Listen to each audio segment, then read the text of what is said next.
politics. Hopefully, this budget will provide a baseline for the type of work that we need to do. To the world of business. They waited too long to begin the tightening process. So they're just beginning to start to tighten at a time that inflation's way above their target. This is Balance of Power with David Weston.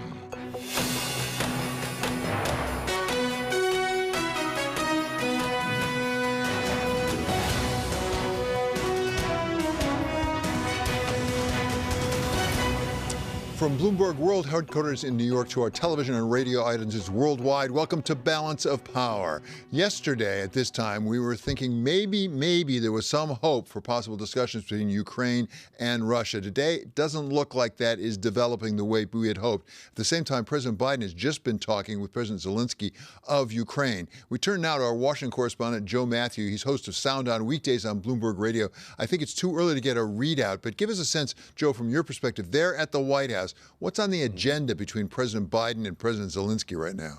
Well, to your point, skepticism on the agenda here, David. It was well-deserved at this time yesterday. The call began a little bit less than an hour ago. This is the first time they've spoken one-on-one in almost 3 weeks, remembering that President Zelensky addressed the G7 meeting last week while President Biden was in Europe. To your point, though, things felt a lot different this time yesterday. Markets were rising on talk from Moscow about de-escalation, but no surprise today to hear from the Kremlin that it's quite the opposite, in fact. No breakthroughs in talks between Ukraine and Russia, as they're saying, and of course bombing and shelling continues. A source close to the Kremlin telling Bloomberg today that Russia's military goals right now, likely goals, are the taking of the two provinces in the east where this all began, and that land bridge that is essentially complete from the Russian border to the Crimean Peninsula. So, David, not the best update for you today with regard to the war in Ukraine, but I will add something wonderful that happened a couple of hours ago when a Russian Soyuz capsule touched down in Kazakhstan, bringing 2 Russian cosmonauts and 1 American astronaut back from the International Space Station. That American, Mark Vande Hei, just set a record for the longest ever human spaceflight, 355 days. The Russian commander, before he departed the ISS, said on the radio, quote, "People have problems on Earth, but in orbit we have one crew." He thanked his space brothers and space sisters before they boarded the capsule to come back to Earth, bringing a little perspective from orbit, David. Joe, I'm sorry, it is a wonderful story because there was some question at the beginning whether the Russians would bring him back down or not. Let me put you on the spot with one more issue, which was the trade status of Russia. That's something that they thought was going to sail right through Congress. There is a senator named Rand that is not letting it through. Rand Paul, that's right, has a hold on this. There are questions about the language and exactly how this bill would be written. David, it has been weeks since President Biden stood in this White House and called for Congress to do this very thing. It's something the administration cannot do on its own. It has to be done legislatively to revoke normal trade relations from Russia. We have no timeline on when that might pass. Okay, Joe, thank you so very much. That's Bloomberg's Joe Matthew, and you can listen to Joe every single day of the week at 5 p.m. Eastern Time. That's on Sound On Bloomberg Radio. In the meantime, we're going to turn to a true expert in foreign policy. She's Jane Harman, President Emerita of the Wilson Center, former Congresswoman from California, and author of Insanity Defense, Why Our Failure to Confront Hard National Security Problems Makes Us Less Safe. So, Jane, thank you so much for being here with us in New York, which is a particular pleasure. So let me ask you, do you think from your perspective and all your expertise, is Russia changing its position in Ukraine? That is to say, is it now concentrating on the East and willing to give up some in the West? I think we don't know. We don't know the answer to that, and we have to keep the pressure on.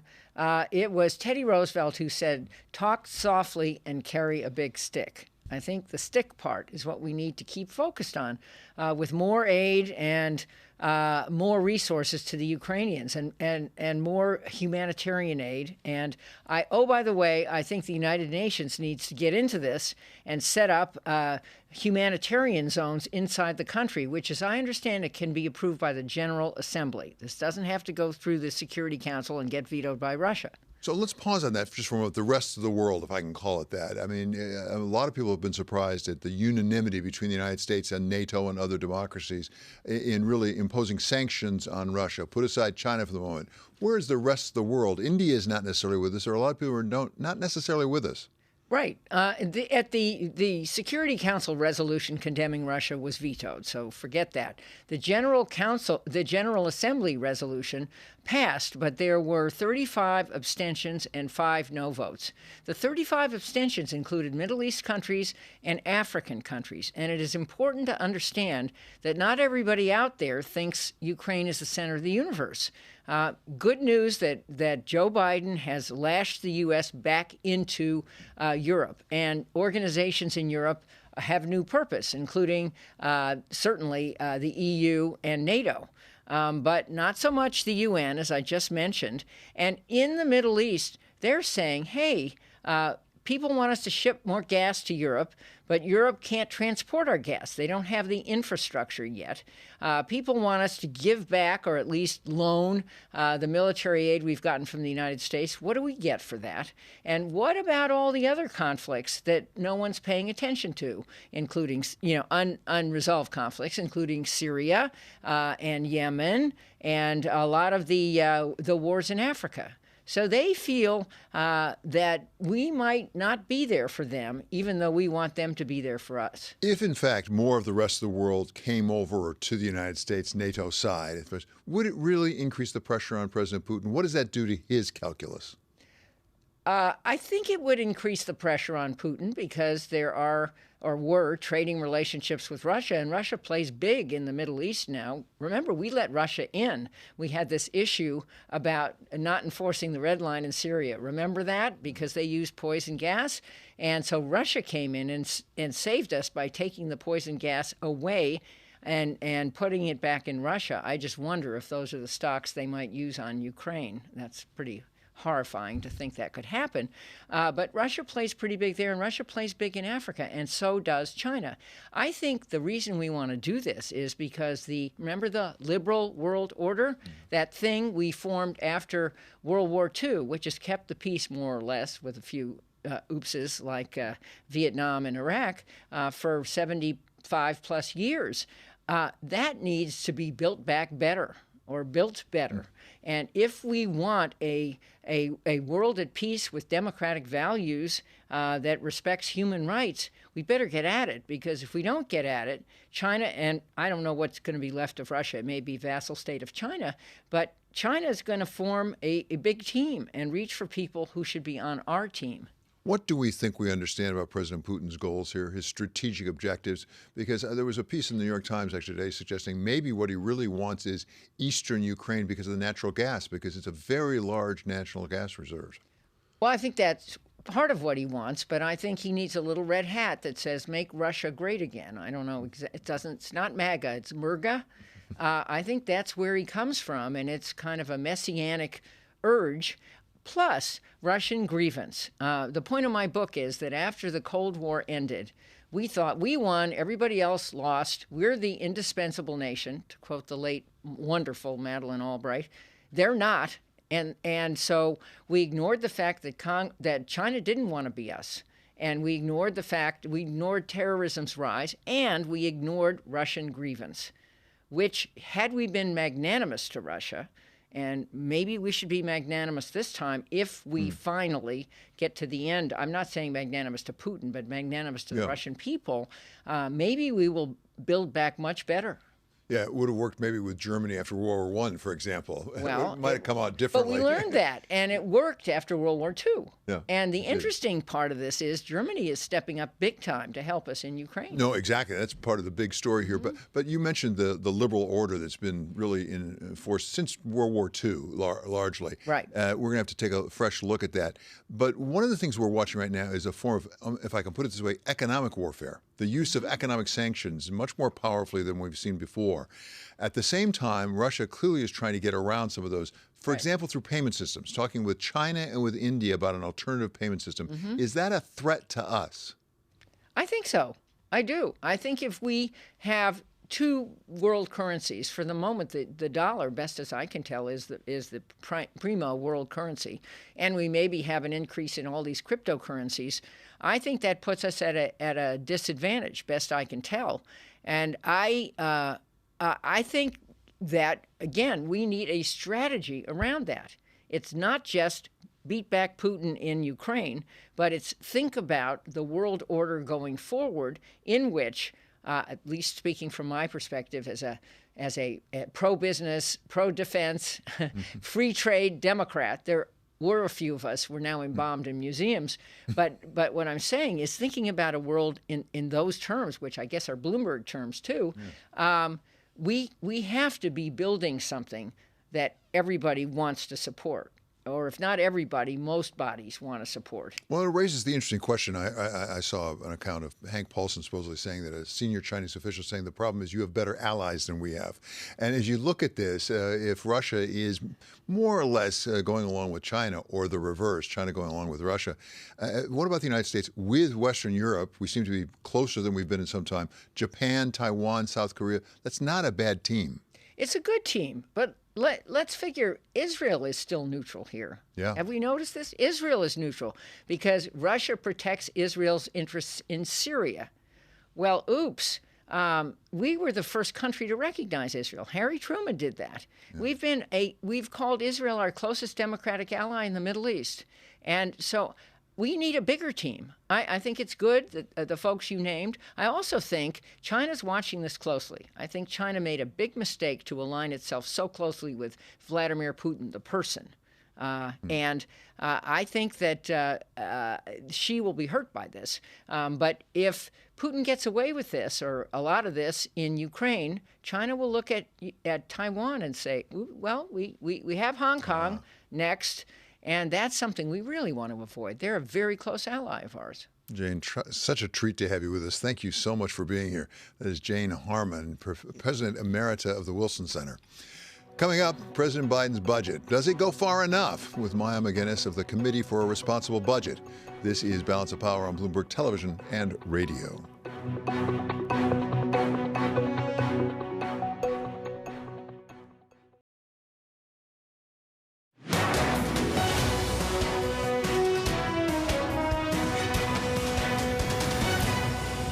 This is Balance of Power on Bloomberg Television and Radio. I'm David Weston. We want to keep you up to date with news from around the world, and for that we turn to Mark Crumpton with First Word.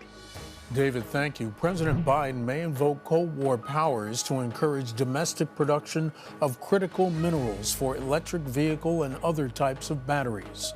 Bloomberg has learned the White House is discussing adding materials like lithium, nickel, and graphite to the list of items covered by the 1950 Defense Production Act.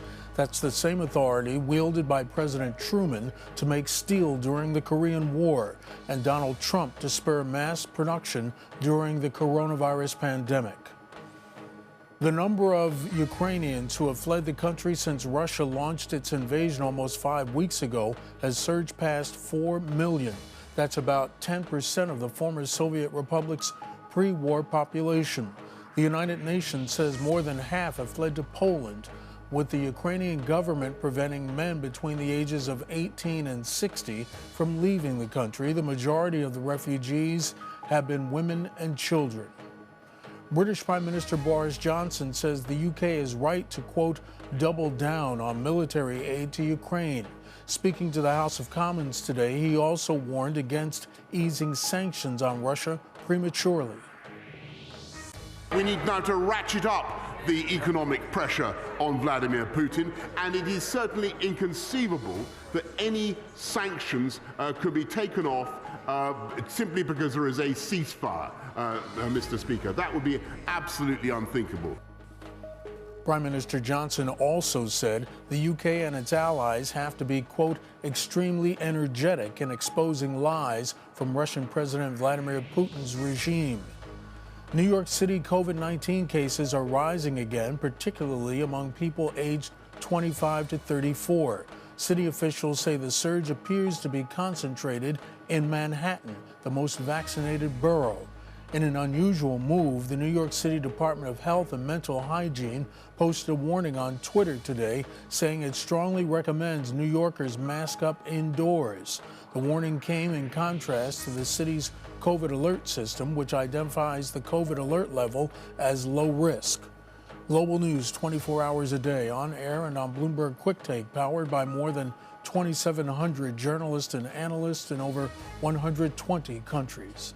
I'm Mark Crumpton. This is Bloomberg. David? Thank you so much, Mark. Well, on Monday, we got a budget from the White House and where they're proposing, at least aspirationally, where they want to take the budget this year, although it's up to Congress exactly what they do. And they were very proud of the fact that they were exhibiting what they called fiscal responsibility by reducing the deficit over time. For her take on exactly what this budget would do if enacted, we turn now to Maya McGinnis. She's president of a committee for a responsible budget, federal budget. Thank you, Maya, for being here.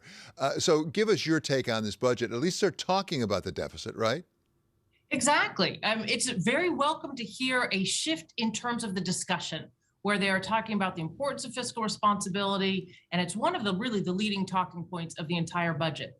When it comes to the actual policies, I would say they do a real job of starting to reduce the deficit, but it falls well short of where it needs to be. And that's not actually their fault. No president gets to choose what economy they inherit.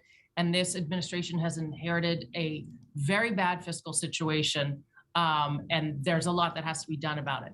But basically, when it comes to the policies, their overall budget would reduce deficits from where they otherwise would be by $1 trillion. And we haven't seen a credible package of savings like that in quite some time. And so I think, like I said, that's very welcome improvement. Still, this budget has a plan to borrow a $14.4 trillion in deficits over the budget window, which is 10 years. And it would leave the debt at the highest it had ever been in the entire history of this country, including after world wars. So great job talking about the issue. Good job starting to do something on the issue. So much more to be done if we really want to get ahead of this big debt challenge, which we unquestionably are facing. So, Maya, I want to come back to one word you used, the savings reflected in this budget. I mean, those of us who've run budgets in big corporations, when you try to save money, you think of cutting costs. It's awfully easy to take the top line up. Aren't the savings, as you call it here, really from increased taxes rather than from actually spending less money? They sure are. And good point. I think about budgets from a government perspective, but it's not the same as a business perspective at all. And so this savings is all from higher revenues. What the budget would do is it would increase taxes overall by $2.6 trillion in new revenues. That is a massive tax increase. And to be clear, this budget leaves out the number one priority of the administration, Build Back Better, which has further very large tax increases. So it would, if they were able to pass a bill that they're looking at, have even more in tax increases. It then goes ahead and it spends another $1.6 trillion in new spending. So you're right, when I was talking about savings, that's relative to what we've had before in the budget, or what we call the budget baseline, but they would actually tax more, a lot more, and they would spend a lot more, but they would tax enough more that there would be an additional $1 trillion. Nothing in terms of controlling spending. If one really wanted, let's say the budget process were a serious process, which it should be in this country because it is the blueprint for the national strategy of the country. This would be a great starting point for then a different party to come along and say, you do nothing on controlling spending. Here's where we think we should find the spendings. And maybe then we could start to put a package that actually was closer to the magnitude of what we need. Well, so I think, Maya, you make a really important point here. If it were a serious attempt at budgeting, implying it really isn't, what is the significance of this budget? Because everybody immediately says, well, it's just aspirational, it doesn't relate to what Congress is going to do. I mean, who and where do they get down to brass tacks and actually do the thing that you and I might think of as a real budget process? Unfortunately, they don't. I mean, that really is what is the shocker in all this, is that we basically run this country without any kind of real budget in place, certainly not with a real strategy in place. So the president's budget's supposed to come out. This budget came out 7 weeks late, but it comes out, it starts the process of then when Congress negotiates these things, and they go through and they have it all in place by the end of the fiscal year, end of September. They don't do any of that anymore. So much of the budget is on automatic pilot, where our biggest growth is healthcare, retirement. Most years, they do nothing to address those problems. One of the huge oversights in this budget, Medicare and Social Security are headed towards insolvency, their trust funds, and there are no serious plans to address those problems in this budget. They likely will get completely ignored through the rest of the year as well. But unfortunately, in each of those periods where the White House puts out a budget and then pushes for it, when Congress negotiates a budget, then we appropriate individual bills and think about the mandatory spending. None of those things happen seriously anymore. That's why at the end of the year, we have continuing resolutions throughout the year and a big omnibus package, which had no oversight in it. We don't do the work of budgeting anymore. And the problem is, it's not just that we're in fiscally kind of reckless territory. It's that it doesn't give those who are supposed to serve as stewards of our economy and our country and decide what our priorities are, the exercise of really thinking through those things. Yeah, boy, it's really sobering. Thank you so much for being with us. That's Maya McGinnis of the Committee for a Responsible Federal Budget. Still to come, we're going to talk with Congressman John Katko of New York about what we need to do to harden our cyber defenses. This is Balance of Power on Bloomberg Television and on radio. The jobs report last month beat estimates. We have a very tight labor market. It is pretty clear. Historic recovery in our labor market. One of the best labor markets in a generation. This Friday, Tom, John, Lisa, and Mike will bring you the data and analysis as the numbers cross the Bloomberg. More people are coming into the labor force. It's going to decelerate the wage gains. Is that good? As the Fed looks to contain inflation, it's really important that the jobs recovery continues. The March Jobs Report, Friday on Bloomberg Television and Radio.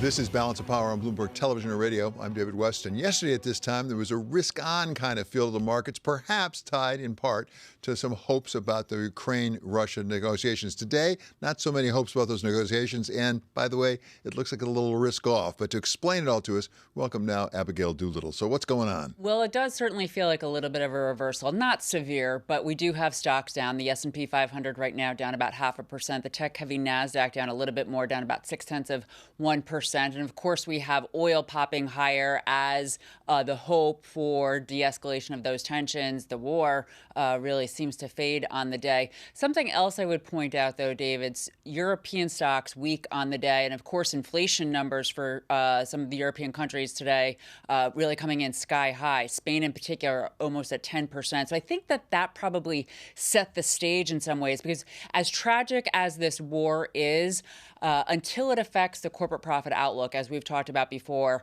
it's more of a headline risk to stocks. But inflation, the Fed, that really is, a bigger macro systemic driver. And so in Europe, they're facing what we may be facing soon, 10% inflation.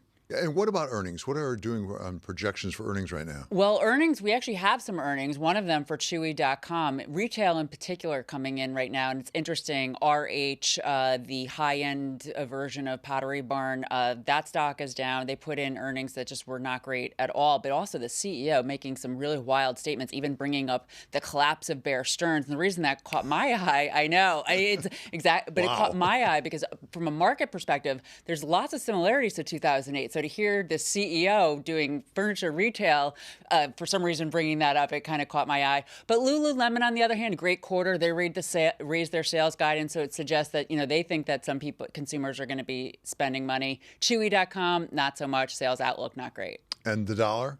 The dollar, it's interesting. Yeah, it is. Yeah, it is. I'm glad you reminded me of that. That might be the biggest story of the day. Down for a second day in a row, down more than 1%, the biggest decline going back to November 2020. That's actually risk on. So it's interesting that we have everything else risk off. Maybe by the end of the day, similar to Monday, we'll have a bullish reversal. Pretty complicated, but that's why we have you, Abigail, to explain it all. And you, David. No, you always help me. Okay. Thank you so much to Abigail Doolittle for that report on the markets. Coming up, Republican Congressman John Katko of New York on defending against Russian cyber attacks. This is Balance of Power on Bloomberg Television and on radio.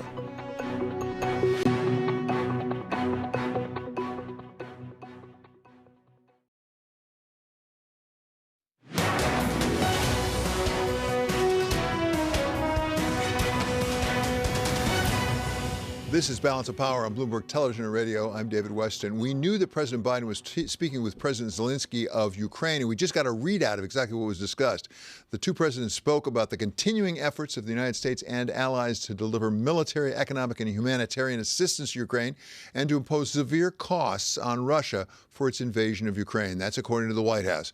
Joining us now is Republican Congressman John Katko of New York. He's the ranking member of the House Committee on Homeland Security. Mr. Congressman, thank you so much for being with with us. This just got across the wire just now. Give us your initial reaction about what we're doing in Ukraine, what more we need to do. Well, my initial reaction is that it's a step in the right direction. I mean, I was concerned before Russia invaded Ukraine that we weren't doing enough, and we clearly were not, because Putin was not deterred by anything we said or did. And a lot of us wanted to send lethal aid to Ukraine before Russia invaded, and the president resisted. Now that the genie's out of the bottle and Russia is in Ukraine, the president is doing a pretty decent job of ratcheting up the sanctions and trying to tighten the economic impact that it's having on Russia, which is a good thing. Let's talk, Congressman, about specifically one area that I know you have direct jurisdictional responsibility for, and that is the cyber security aspect of this. We've been all concerned. In fact, President Biden has warned about possible cyber attacks from Russia as part of this. We haven't seen them yet. Give us your appraisal of where we are in the United States and with our companies, and for that matter, Europe as well, in our cyber defenses. Sure, David. Well, first of all, Russia is one of the worst offenders on the world stage for cyber attacks. Many of the cyber attacks we've had in recent years in the U.S., the major ones, have been sponsored by Russian entities within the country of Russia. They're basically separate entities within Russia, but they act under the imprimatur of Putin and the Russian regime. And like the Colonial Pipeline attack can be traced back to them, the Kazakhstan attack, the Solar Winds attack, and the JBS attack on a beef industry. Those are all examples. And a lot of people think that those were tests that Putin was running to see how vulnerable our defenses are and what we would do in response. And quite frankly, back then we didn't do anything. We didn't really respond, even though we knew they were Russia state-sponsored attacks. So going forward, we have a very big threat. And the more that Russia's backed into a corner, the more that they're hurting economically, the more likely it is that Putin is going to lash out against American cyber defenses. And so what we're doing about it is everything we're doing at Homeland Security is focused on cyber, an awful lot of it. 5 years ago, the biggest threat to our country was ISIS-inspired massive acts of violence here. That's no longer the case. The biggest threat to our country from a Homeland Security standpoint, and really national security, is cyber actors attacking us. And at Homeland Security, that's what we're doing 24/7.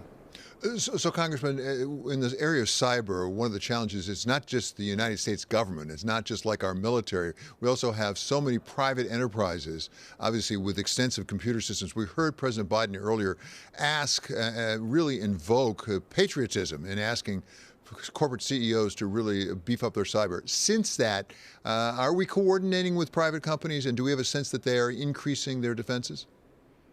Yeah, absolutely. We have been coordinating with them. And several years ago, myself and former Chairman Mike McCall and others pushed to get what's called the Cybersecurity Infrastructure Security Agency up and running at Homeland Security. It's now a multi-billion-dollar agency, and it needs more resources. But what CISA is, which is their nickname, CISA is meant to do is to interact with the private sector and the government sector to make sure that our systems are secure as possible. And it's basically completely based on exchanging of information, exchanging of malware, and figuring out how to patch the attacks when they happen, respond to them quicker, and then really kind of reviewing the systems in the private sector, those who want our help, to find the holes and have them patch them. And I guess the biggest message we have with CISA right now is assume that you're going to be the next one attacked and act accordingly. Don't assume that you're not going to be the next one attacked, like a lot of companies hope for. And so we have things like on CISA.gov called Shields Up.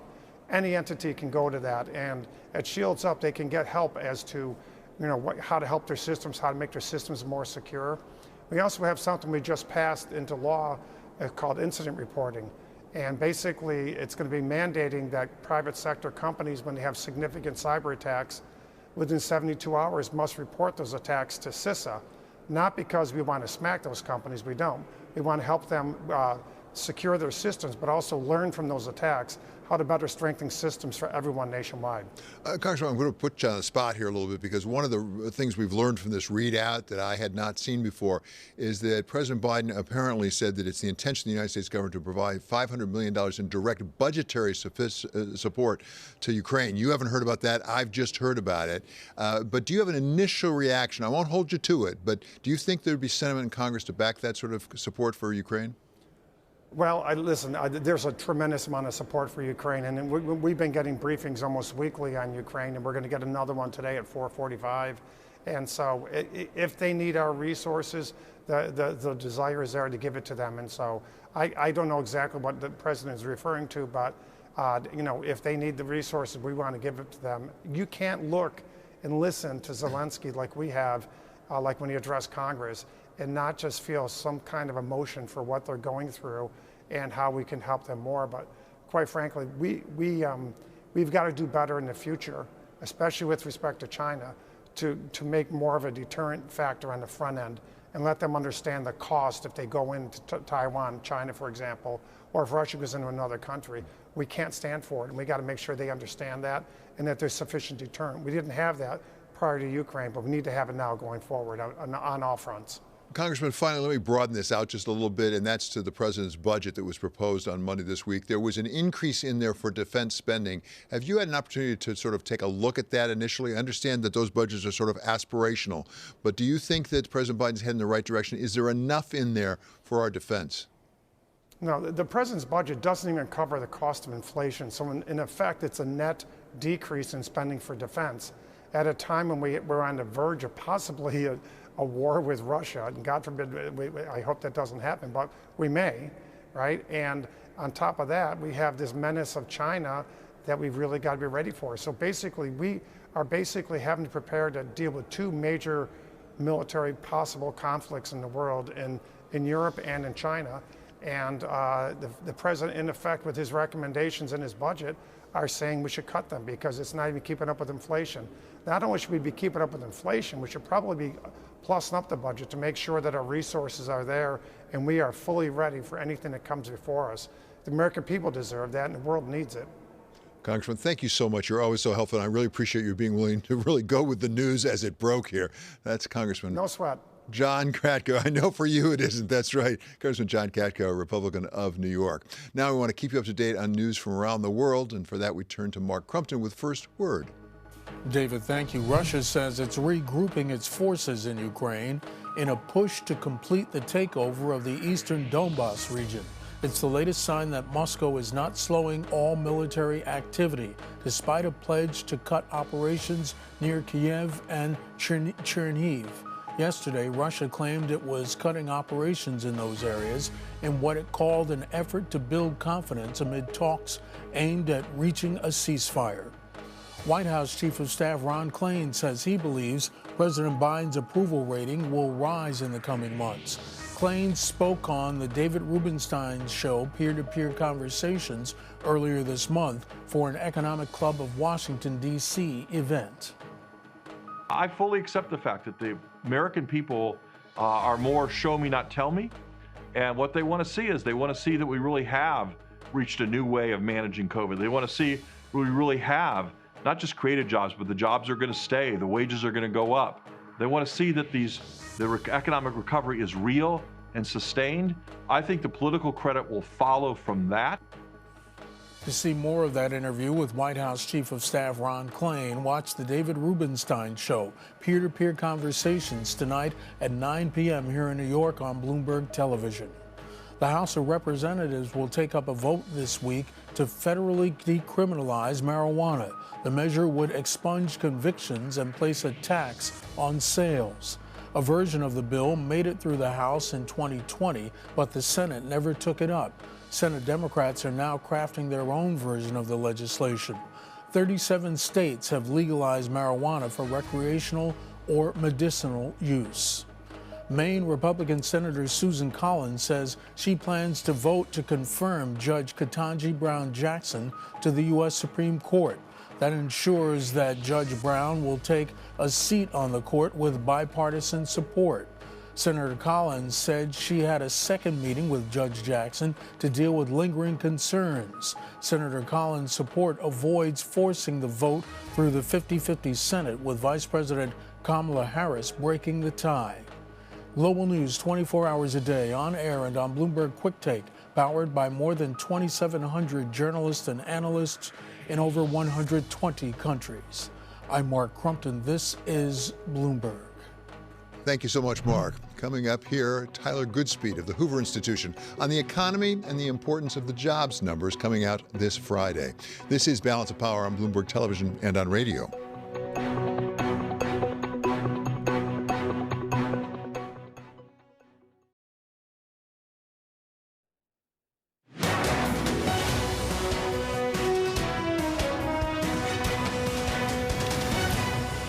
This is Balance of Power on Bloomberg Television and Radio. I'm David Weston. Is it possible to get inflation under control and avoid tipping the economy over into a recession? Well, that is a question on many people's minds. And a short time ago, Richmond Fed President Tom Barkin told our colleague Mike McKee that the answer really depends on the pandemic and on Ukraine. I am still hearing companies say they have pricing power, and I'd say increasingly I'm hearing that. Maybe 6 months ago, there were some that were facing huge cost increases and just had to pass it on, but were uncertain of whether it could go through. Today, those price increases have gone through, and I would say they have more conviction. And of course, that's what compels me to say using our tools to manage inflation is what we need to do. For his analysis of the likelihood of a recession, we welcome now Dr. Tyler Goodspeed, Hoover Institution Fellow and former acting chair of the White House Council of Economic Advisors. So, Tyler, thank you so much for being with us. It is a question a lot of people are asking. Can we have a soft landing? What's your judgment? Well, I think it's a possibility, although the record of history isn't particularly encouraging on this. I noted that Larry Summers observed just in the past day that if we look back over the post-war period, when you have inflation above 4% and unemployment below 4%, the probability of a recession in the next year is about 50%, and the probability for the next 2 years jumps to about 75%. So certainly it's a fine needle that we're going to have to thread here. Well, and the answer, I assume, depends in part on what the Fed has to do to get inflation under control. That's why what Mr. Barkin had to say could be alarming to some. If, in fact, pricing power is increasing, not reducing, doesn't that mean that the Fed will even have to go further in raising rates? Right. So this is something that I've observed in recent months. If you look at all these regional Fed manufacturing surveys, it is just pervasive, the reports of companies trying to regain pricing, trying to regain margins. For much of 2021, they took it in margin. Now they're trying to gain that back. And I think this actually speaks to a lesson of the 1960s and 1970s. So in the 1960s, the Fed let inflation expectations become unanchored, such that when the supply shock of the 1970s hit, there was nothing to prevent expectations from moving up. There was nothing to allow or facilitate consumers and households and businesses to look through that transitory shock because inflation expectations had already become unanchored. And when I look at what the Fed faces now, they're going to have either a rising unemployment rate, increasing labor market slack, or else, or an actual tightening of real interest rates, meaning nominal interest rates are going to have to go up by more than the change in inflation. And we just haven't seen either of those yet from the Fed. Well, I'm glad you raised the unemployment, because that was going to be my question. We have jobs numbers coming out on Friday, and I'm not sure whether, if you're really concerned with inflation, you want those jobs numbers to be strong or want them to be weak. Do we need to increase unemployment as a practical matter if we're going to get our arms around inflation? I think that's a really good question, David, and certainly we're going to want to see a big increase in labor force participation, more people coming back into employment, actively looking for work. That in and of itself, if we look back to the 1970s, can be a little bit inflationary because those folks start earning income, they start demanding more, so it's all about the relative shift of supply and demand there. I think it's going to be really tough for the Federal Reserve to bring inflation back down to something like 2% from 8% without an increase in labor market slack. How much should we be counting on, or at least hoping for, some relief, whether it's Ukraine or whether it's the pandemic or whether it's just some of the supply chain problems easing on their own without regard to the Fed? Well, that would certainly be among the most desirable ways in which this inflation problem is resolved. Certainly, if the so-called team transitory were to belatedly turn out to be correct, and this is all just driven by supply chains and port congestion and Chinese factory closures and decreased flows of commodities from Russia and Ukraine, that would be fantastic. I'm not banking on that. So finally, Tyler, I'm going to sneak one in here from a viewer who just wrote in and said, wait a second, if we get more people coming back in, the participation rate goes back up, doesn't that relieve some of the pressure on wages for employers? They don't have to pay as much in wage increases. Certainly, if we do get a big increase in labor force participation, that's going to mitigate somewhat the pressure on wages and any wage push inflation. But I think that we still have a big problem of a mismatch of supply and demand. And when you look at the quits rate, when you look at the vacancy rate, even if we have some recovery in the labor force participation, it's still going to be a very tight labor market. And it's not just about labor, it's also that we've had a cumulative shortfall of business investment of about $1.8 trillion since the start of the pandemic. So the supply side of the economy is still just generally pretty constrained, and demand is still quite elevated and will remain elevated as services recover. So I'm not seeing any clear panacea coming out of Friday's job report. Taylor, it's always great to have you with us. That's Tyler Goodspeed, Dr. Tyler Goodspeed, I should say, of the Hoover Institution. Coming up, betting on Russian bonds. It may be smart, but is it right? Our colleague Eric Schatzker is here with his report for Bloomberg Businessweek.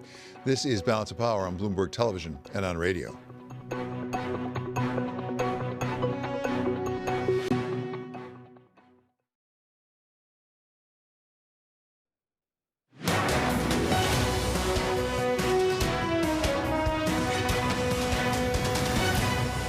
This is Balance of Power on Bloomberg Television and Radio. I'm David Weston. Well, the news has been consumed with the war in Ukraine, and here at Bloomberg, part of that has been the economic effects on Russia, and yes, specifically on the Russian bonds, sovereign bonds, which have come under a lot of pressure, a lot of questions whether they would actually pay the coupons when they came due. Thus far, they have.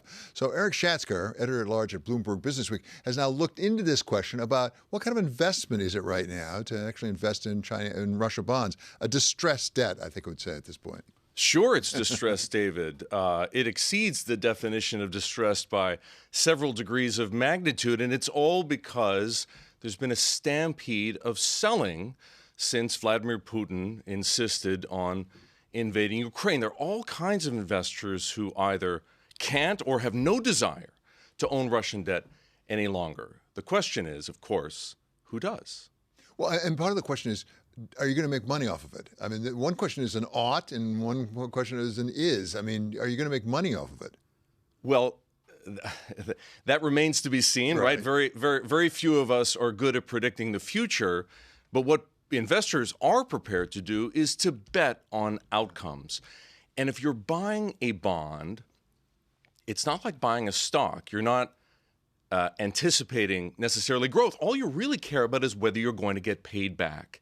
And to your point, the Russians so far have indicated that they have every intention of honoring their obligations. And if they continue doing so, were you to buy a bond today that's trading at 50 cents on the dollar and get paid back at par, 100 cents on the dollar, 18 months from now, 2 years from now, that's a 100% return in a very short frame of time. So I found this piece utterly fascinating, in part because I couldn't think of another instance, there may be several, I don't know, where you had this kind of moral question potentially, juxtaposed against the business. Argentina defaulted, but there was no real moral question about what Argentina was doing as a government at the time. Now we have civilians being killed in Mariupol. Is there any ethical qualm? Is there any moral qualm here about saying, even if I think I'm going to make money, maybe I shouldn't? absolutely there's a moral qualm. I, in fact, talk to investors who say that, and I should add, these are investors who have been very adventurous in the past when it comes to doing sovereign distress, buying bonds, Sudanese bonds, for example, buying Venezuelan bonds, and don't want to go near Russian bonds because there is this moral overhang. Because there are people dying in the streets of Kiev and Mariupol and other cities, Kharkiv, for example, in Ukraine, and because we've seen the images of the Russians bombing hospitals and maternity wards, do you really feel comfortable betting on Russian debt, even if you can disassociate yourself from, the grim imagery on television? Is it right? It is a thorny question, and I definitely do not have the answer either way. It's not really my job to have the answer either way, but it is among the thorniest questions I think investors have had to face in a long time. As I say, I couldn't think of another ready example that would be like this. But let me ask you, as you talk to potential investors or current investors, do they make the move that I can imagine, which is I'm investing in Russian sovereign debt. I'm not investing in Vladimir Putin debt. That the government's different from the person of Vladimir Putin. Well, there are actually several flavors of debt. So first of all, you're absolutely right. Although it is very hard to disassociate Russian bonds from Vladimir Putin's economy or his regime, however you choose to term it. So you can invest in sovereign debt. You can also invest in corporate debt. And maybe corporate debt is distant enough from the Russian regime to give you a certain measure of comfort. And why would it be?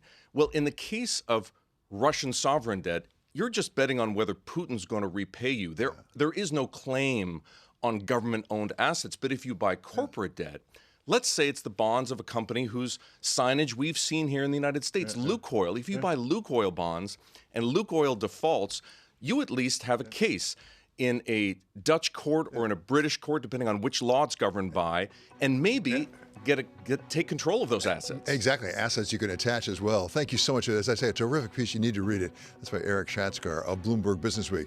Check out the Balance of Power newsletter on the terminal and online. And this is Balance of Power on Bloomberg.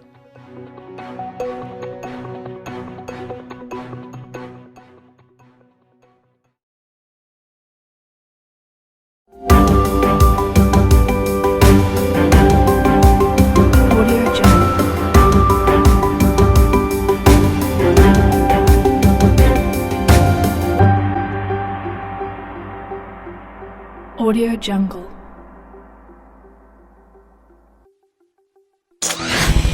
Audio Jungle.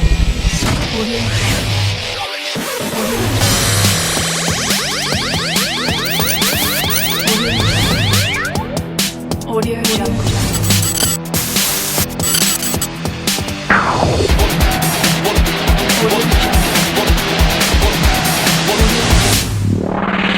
Welcome to the NCAA Women's Championship presented by Capital One. Tonight in Bridgeport, Connecticut, someone's headed to the Final Four. Will it be top seed NC State or 2-seed UConn? Team in the country. Both meetings last year. And he said, everyone in that crowd, they can't touch you on this floor. This Elite Eight game is underway.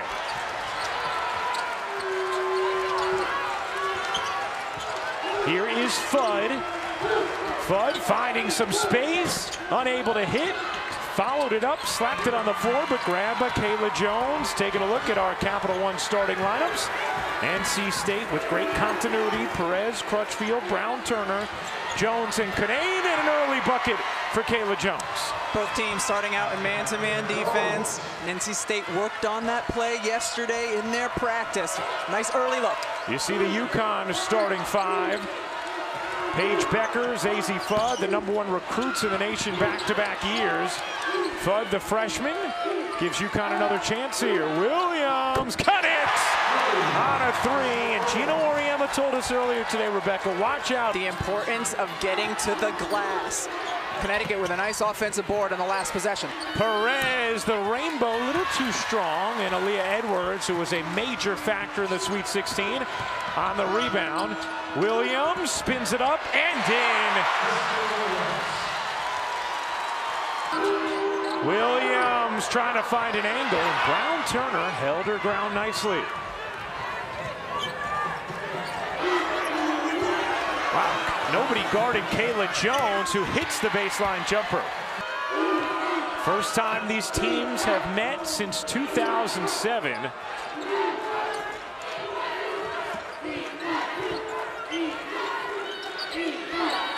An early 5-4 lead for the Huskies. Becker's on the cut, waits, finishes, plus the foul. In the nation as a freshman last season. Fudd finds some space, unable to hit. Nelson Adota flags it down. Williams will take and hit. Kristen Williams doesn't get the roll. Edwards battling, Jones winning for the Wolfpack. NC State's looked a little disjointed on this end thus far. There it is, Canane, bucket and the foul as Nelson Adota reached in. Led the team in points, steals, and minutes this. She's absolutely held this team down, and Gino Uriema said he heard her say in a press conference earlier this year, he broke me, meaning her coach, Gino, broke her. And he said, you know, I had to do it. I hate to hear that, but I want her to be successful. I want her to know that when she's on this court in this moment that she's been through something more. She's built herself right back up to who she is right now. It's beautiful. And I thought he had a great way of sort of bringing a synopsis to that, Rebecca, when he said, would you rather have that moment in practice with just us?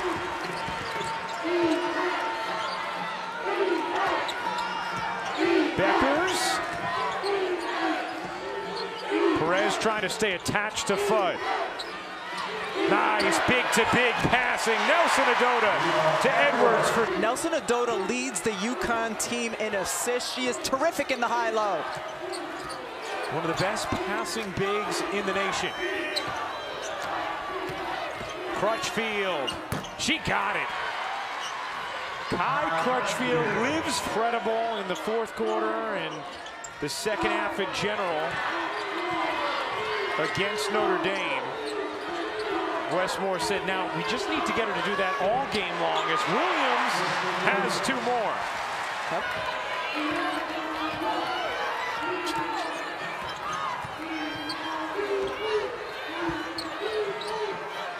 Brown Turner, guarded by Edwards, drags her out.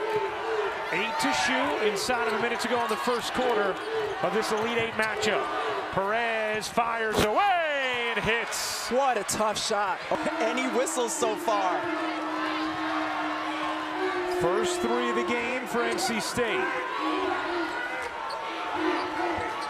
Nelson Adota.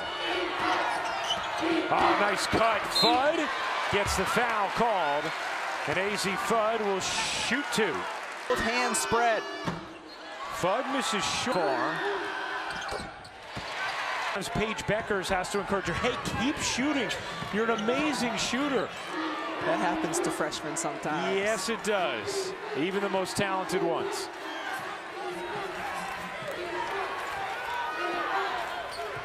Diamond Johnson in off the bench for NC State.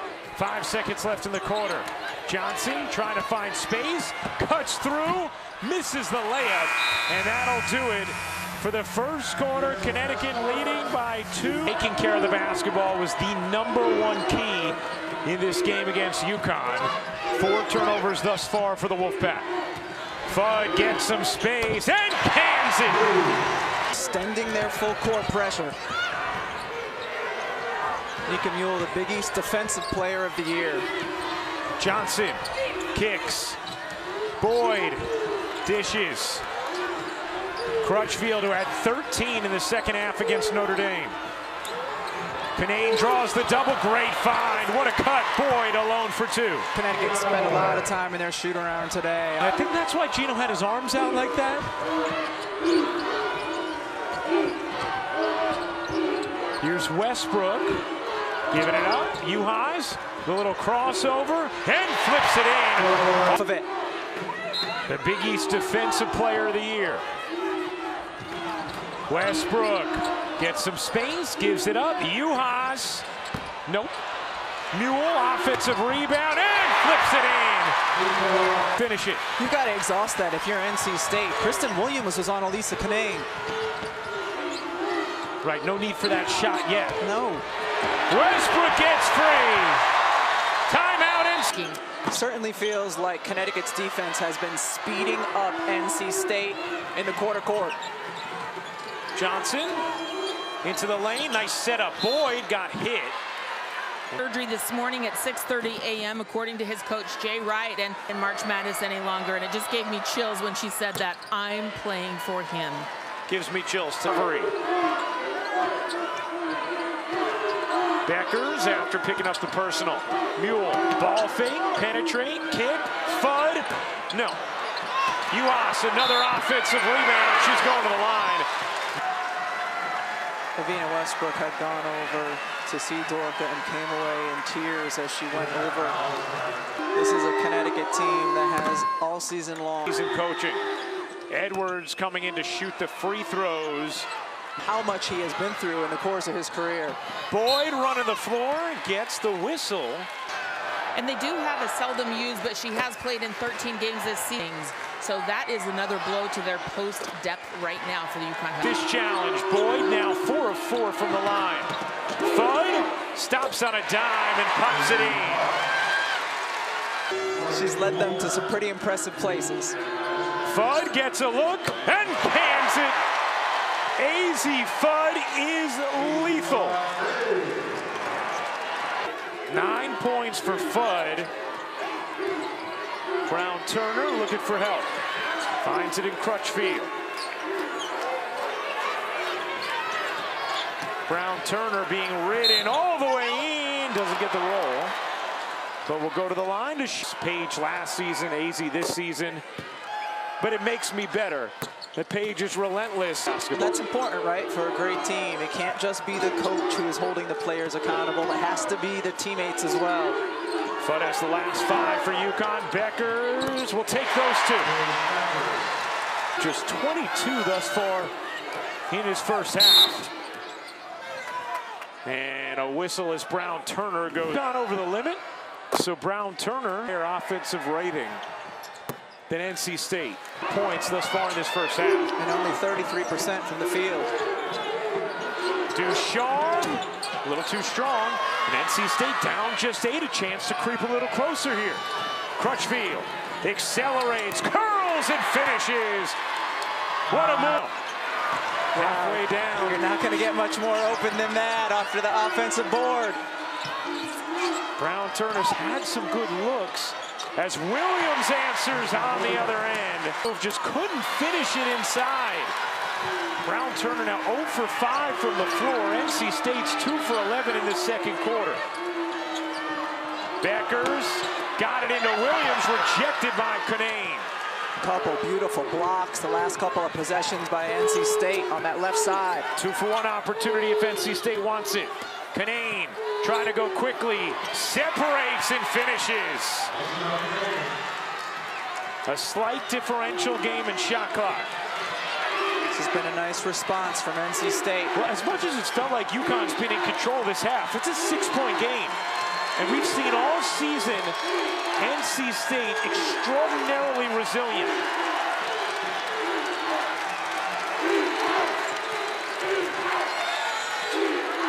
Williams wiggling, taking, and can't hit. Jones the rebound. Will Jones get a look off? She does. That'll do it for the first half against Notre Dame in the third in their Sweet 16 matchup against Indiana, rather, as Brown Turner misses the 3. Nelson Adota lost the handle. In transition, Brown Turner trying to win the race to the cup. She does on a gorgeous down-court feed. Swiffer or just a mop? Yeah, it's more Swiffery than moppy, isn't it? It is. Brown Turner given space from Williams. She had been 0 for 6 from the floor before that layup. Kanane one-on-one, attacking, winning, plus the foul. The better for them. And completes the three-point play. This entire crowd is on its feet still. Beckers hits the jumper. Shoot. Fudd separates. Can't hit. Nelson Adota on the offensive glass. Couldn't get it to go. Here comes Crutchfield. Kanane and Nelson Adota went down. Crutchfield gets rejected by Beckers.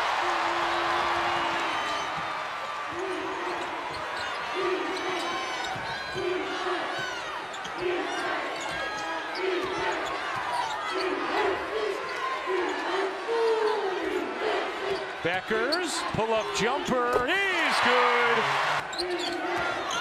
Beckers stops on a dime, was stripped by Kanane. Westbrook, no. Let's get an injury update from Holly. Dorka Juhas has what they're calling a wrist injury now. They'll give us more details at the end of the game, but from what I observed, this does appear to be some sort of fracture. Does not look like she will be able to return, guys. Then you could, and it was not easy to look at. Westbrook, another look from three, rims off. Westbrook very confident. Gino Auriemma telling us how much he trusts her on this kind of stage. Kanane, a little too ambitious. Nice play from Westbrook. Fudd attacks the closeout and reverses it in. Evan for the freshman Fudd. 2 possessions ago, Kayla Jones had the post, and she was able to score over Westbrook. But, man, Westbrook battled the last time down. Brown Turner, finally! 3 of 18 in the NCAA tournament before hitting that one from deep. Was 0 for 3 in the Sweet 16. Fudd, oh, what a rejection from Crutchfield. Perez down the floor. Crutchfield blew the layup. Would have tied the game. Beckers leaning and hitting. A 3 from the floor in this third quarter. Beckers posting up the diminutive Diamond Johnson. Here's Nelson Adota working Kanane. Nelson Adota reverses it in. The senior with 4 points, 5 rebounds, 4 assists. Perez hesitates, kicks. Boyd banks it in. Different Westbrook and Boyd. Here's Johnson. Will fire and hit. Look out if she gets going. She can be a game changer because of her ability to do that, her quickness, step back, get her shots off, drain it. UConn can hold for a final shot here at the end of the third quarter of this Elite Eight matchup in Bridgeport, Connecticut.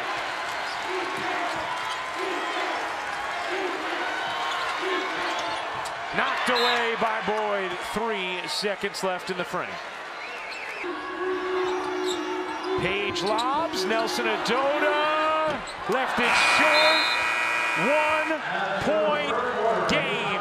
Perfect. 7 turnover for UConn. That pass grabbed by Boyd and NC State. Start the fourth quarter. Exact same play.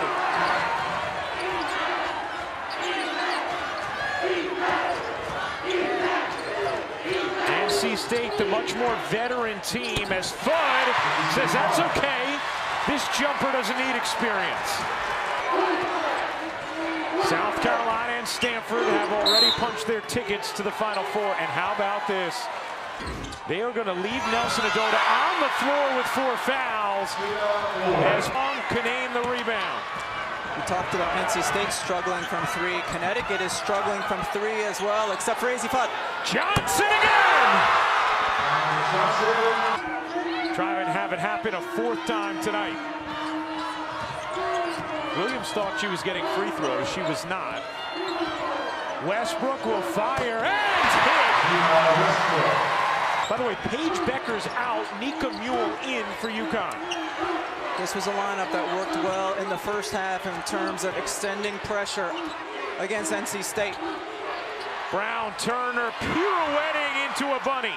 Said she's playing for her injured boyfriend, Justin Moore. Hurting Villanova's Elite 8 win. Well, she is doing him proud tonight. Fudd, too strong. Rebound. Whacked back. Williams. She got it! Perez throws it into Mule. On the steal. Williams ahead of the field. Ika Mule, Defensive Player of the Year in the Big East Conference. Getting an easy 2 for Kristen Williams. Perez bounces in. Brown-Turner with UConn up 1. Brown-Turner couldn't find an angle, but gets a whistle. Brown-Turner hits the free throw. How? Brown-Turner got them both. And then Sunday, we've got the championship game as Boyd gets touched by Williams. And NC State's going to shoot the rest of the way as they missed it. Boyd hits the second. What a contest. Under 5 to go in the fourth. 2-point NC State lead. Fudd, 7 to shoot. Fudd sees a seam and lays it in. Tied again.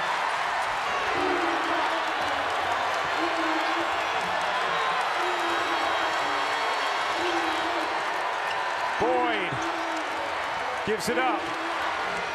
Kanane working with Nelson Adota, who has 4 fouls. Kanane lays it in. It's been passing and cutting. NC State's been disruptive with that, with their defense. Starting 5 back on the floor for UConn. They're 4 for 12 in the paint in this second half after they were 10 for 13 in the first half. 5 to shoot. Edwards trying to create, hops in and finishes. It is 13 turnovers now from NC State. UConn a chance to reclaim the lead. Fudd gets some space and hits.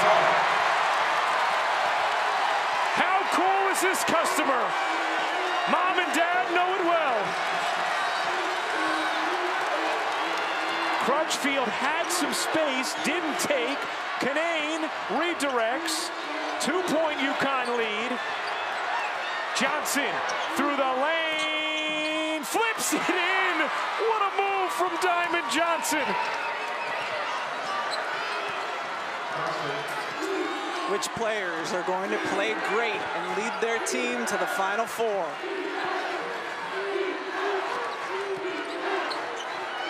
.59 all. Beckers gives it up. 10 to shoot. Back to Beckers.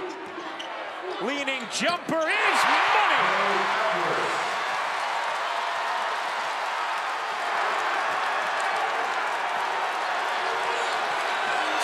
To go. Connecticut by 2. Here is Johnson. Not afraid of the moment. Johnson can't finish it. Got all the way to the cup. Just a tad too strong. And now NC State needs a stop. Timeout, Connecticut. State with Johnson, Crutchfield, Brown-Turner, Kanane, and Jones. Perez remains on the bench at the moment for NC State. She had rushed to the scores table and then come back to the bench. UConn's made 4 straight field goals. 5 to shoot. Beckers looking for daylight. 2 to shoot. Edwards doesn't realize it, and Connecticut turns it over on the shot clock violation. That was her shot to take. Johnson controlling the point. NC State down 2. Kanane gets the catch. Kanane for the tie. She has it. Just because you know she wants to go over that baseline shoulder doesn't mean you can stop it from happening. Tied at 61. Under 50 seconds to go. A trip to the Final Four on the line. Someone's about to make a memory.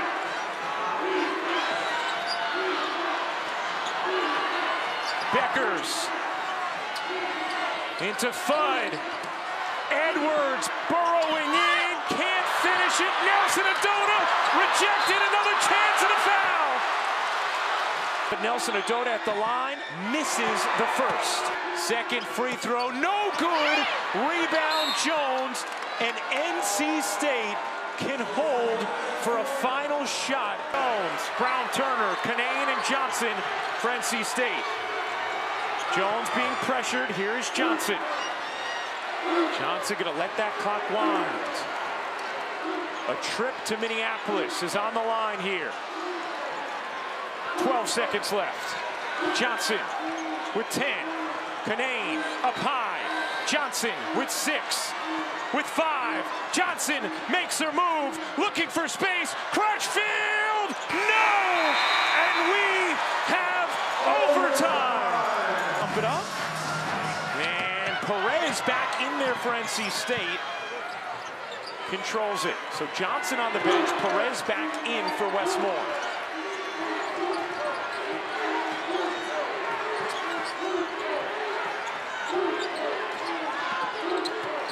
Brown Turner finds Canane. Canane squeezes it in. That's a tough finish for one of the best bigs in the nation. How many times have we seen her able to finish on that right block when she's guarded well?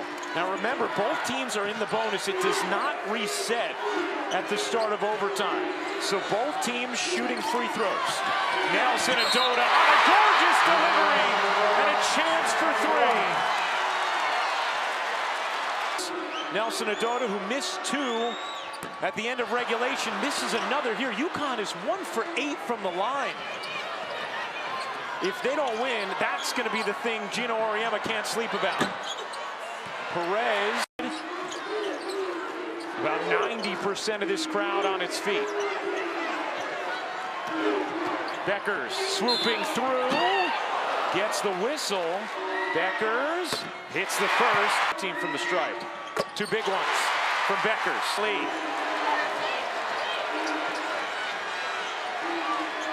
Jones facing up, gives it up. Plenty of time to operate. Brown Turner trying to find an angle and does for 2. Williams short. Edwards the offensive rebound. Connecticut was menacing on the offensive glass early in this game. NC State then calmed things down in the second half. Gino Auriemma frantically yelling out a play. Shot clock at 4. Beckers, you bet! But she's fully clutch.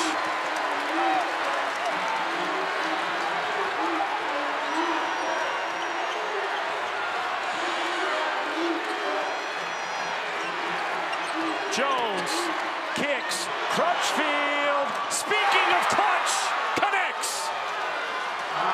Great job by NC State. Connecticut's defense was in frantic mode and they could not get out there in time. Over 60% from 3 in Crutchfield's NCAA career.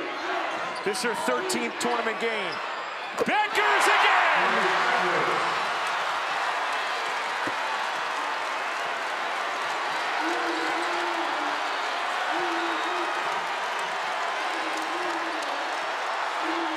Connecticut back in front by 1. Connecticut in a zone. Canane looking to take Edwards, meets a double. What a pass to Jones as she was falling. Brilliant vision, and NC State back in front. On that right block, making the right play, the right time. Decision time after time. I'm guessing Beckers might want to look again. And that is going to be a foul on Canane. And that's not a wise one from Canane. Done here, Canane, as she's falling, delivers the ball for the easy 2. 2 free throws for Beckers. Cash. Oh, yeah. Sophomore star Paige Beckers. NC State down 1 with the ball. Crutchfield, not that time. Rebound Fudd, tie up. Possession arrow belongs to UConn. Is on the line. sold-out crowd in Bridgeport on its feet. Beckers has the last 8 for UConn, under a minute to go. Here's Fudd, under 10 to shoot. Fudd, carving, dishing, Edwards finishing.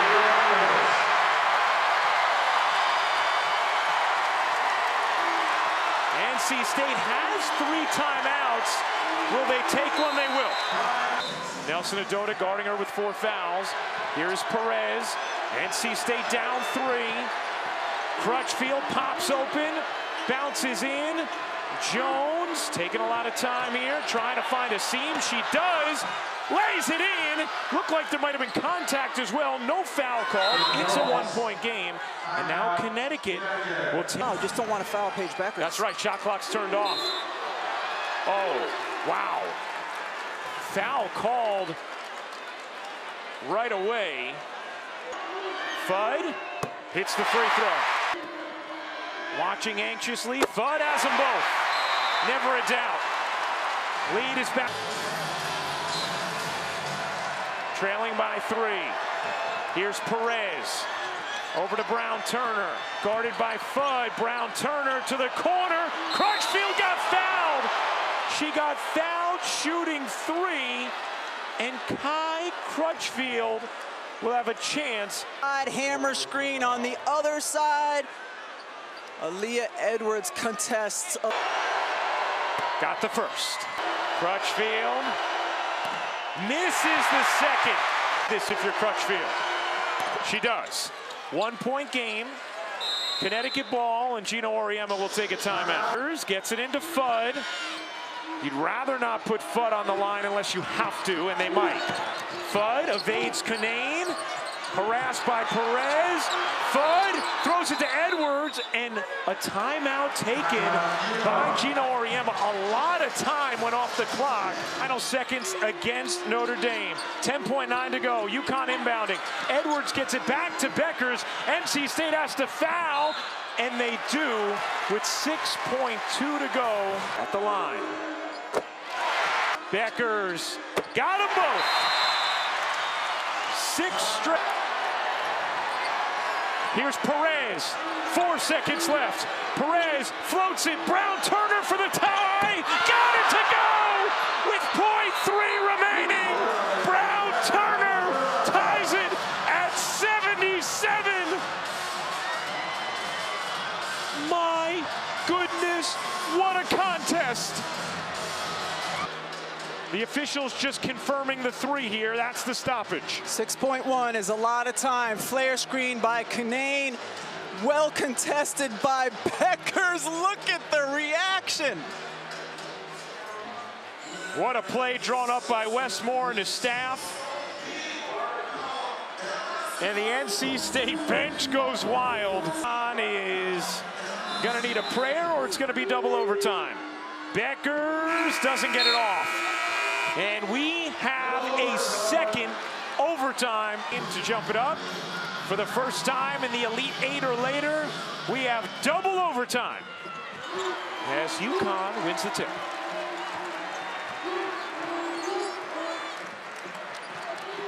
Beckers had 10 in the first overtime period.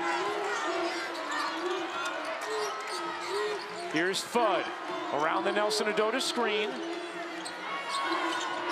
Patient offensive set. Beckers again! It's in her. She hasn't missed in overtime. Kanane reverses it in. How about the finishes in big moments tonight from Alyssa Kanane? Finished on the other side. And what you're talking about, Rebecca, maybe getting that 5th foul on Nelson Adota or Edwards. Could be a game changer. Alyssa Kanane has come through in the clutch tonight over and over again. Beckers has as well.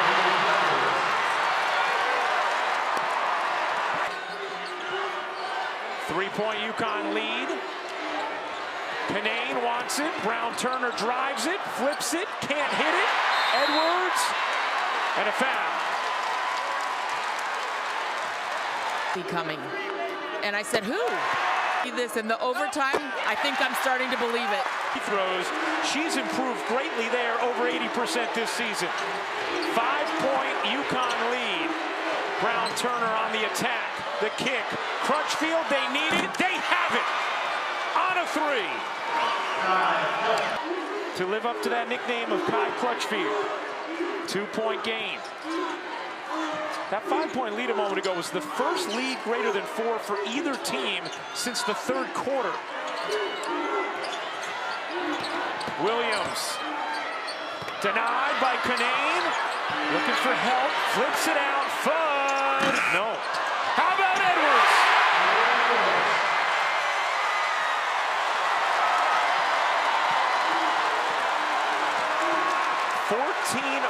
Second chance points, UConn in front. Perez, the crossover, the dish. Kanane lays it in. Beautiful breakdown from Reina Perez. All right, beautifully done. Nelson Adota had to come over. Edwards could not get back to Kanane. Elisa Kanane with 18 points, 8 for 13 from the floor. It's a 2-point game. Beckers has not missed in the second half. Beckers finally does. Kanane the rebound. A chance for NC State to tie this game up or pull in front.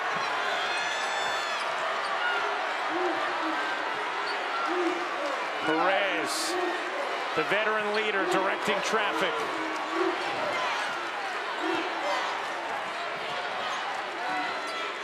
Jones dumps it in. Kanane couldn't handle it, couldn't save it. NC State turns it over. A little too far away on the pass from Kayla Jones. Basketball game. High level here in Bridgeport. 1:05 to go in the second overtime. 2-point UConn lead. Fudd gives it up. Williams on the attack. That's going to be a block. Now they can look. You're in the restricted area. Williams misses the free throw shooter, makes the second. It's a 3-point game. 54.8 to go in the second overtime. Each team with 1 timeout remaining. Crutchfield around the screen. Brown Turner lost it, got it back, finds Kanane.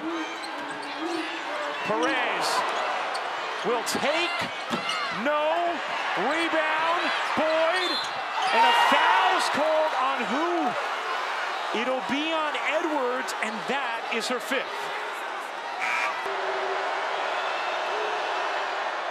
Boyd misses. Second free throw is good. It's a 2-point game, 2-second difference, game and shot clock. NC State gonna try and pressure into a turnover. Deflection here. Beckers gets it ahead. Williams lays it up and in. It's a 4-point UConn lead. 21 seconds to go. Perez with some space. Short on a 3. Westbrook out of bounds. And it will be NC State basketball with 13.6 to go. Connecticut worked a lot yesterday on breaking the press. They were able to do it. Kristen Williams gets inside and finishes. Down. Brown Turner back in that right corner. On the attack, lays it in. 2-point game. And now Wes Moore is going to take his final timeout. One of the best passing bigs in the nation. Nelson Adota looking in. Looking for someone, has to get it in, finds Fudd. Fudd gets it to the corner. Westbrook finds Williams, and that is the dagger. Williams lays it in. 4-point game. The streak lives. Make it 14 straight trips to the Final Four for the Connecticut Huskies. Unforgettable classic, and UConn outlasts NC State 91-87 in the first ever double overtime Elite 8 contest. Audio Jungle. Audio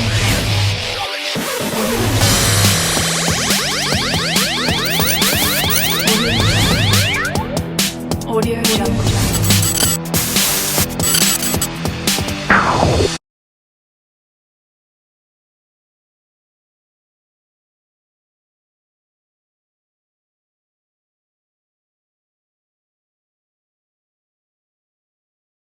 What forges commitment? In America's Navy, you'll think about quitting. From the drills, the aches, the cold. But shipmates face every challenge as one. Every push to the edge. Every call to defend. Because out here, we're part of something bigger. A force that never quits. The sea forges commitment in every sailor. America's Navy, forged by the sea. Discover commitment at Navy.com.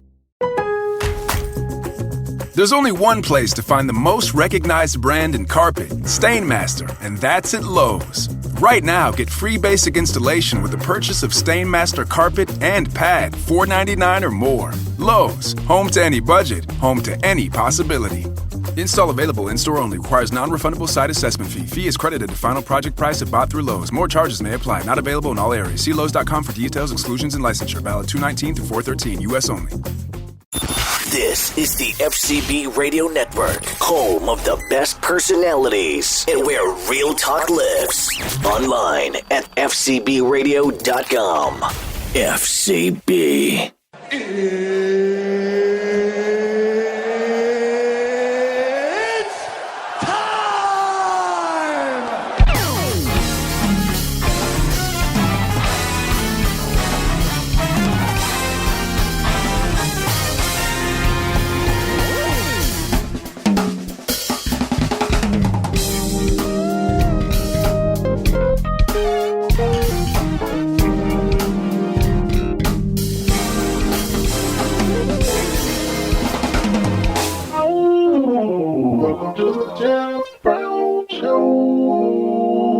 What's up? This your man JB, and I'm in the building. We back, and we live. I'm telling you something, man. You don't want to miss this show today because we talking about all of the tea.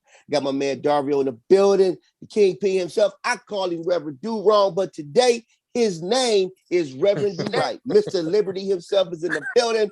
Coming up also in the show, man, we're going to be getting into some deep conversation, catching up with my man who's in the building right now, Joey Beans Little, and he's a Grammy Award winner, Billboard winner. This man that did it all. And also we got the lovely Coco Brown gonna be in the building, actress and comedian Coco Brown gonna be in the building. Hey, we gonna be talking some deep stuff today, and we talking about that slap that was heard all around the world, right from the Oscars, between Will Smith and Chris Rock. Man, that's just interesting. But anyway, I want to get into something real quick.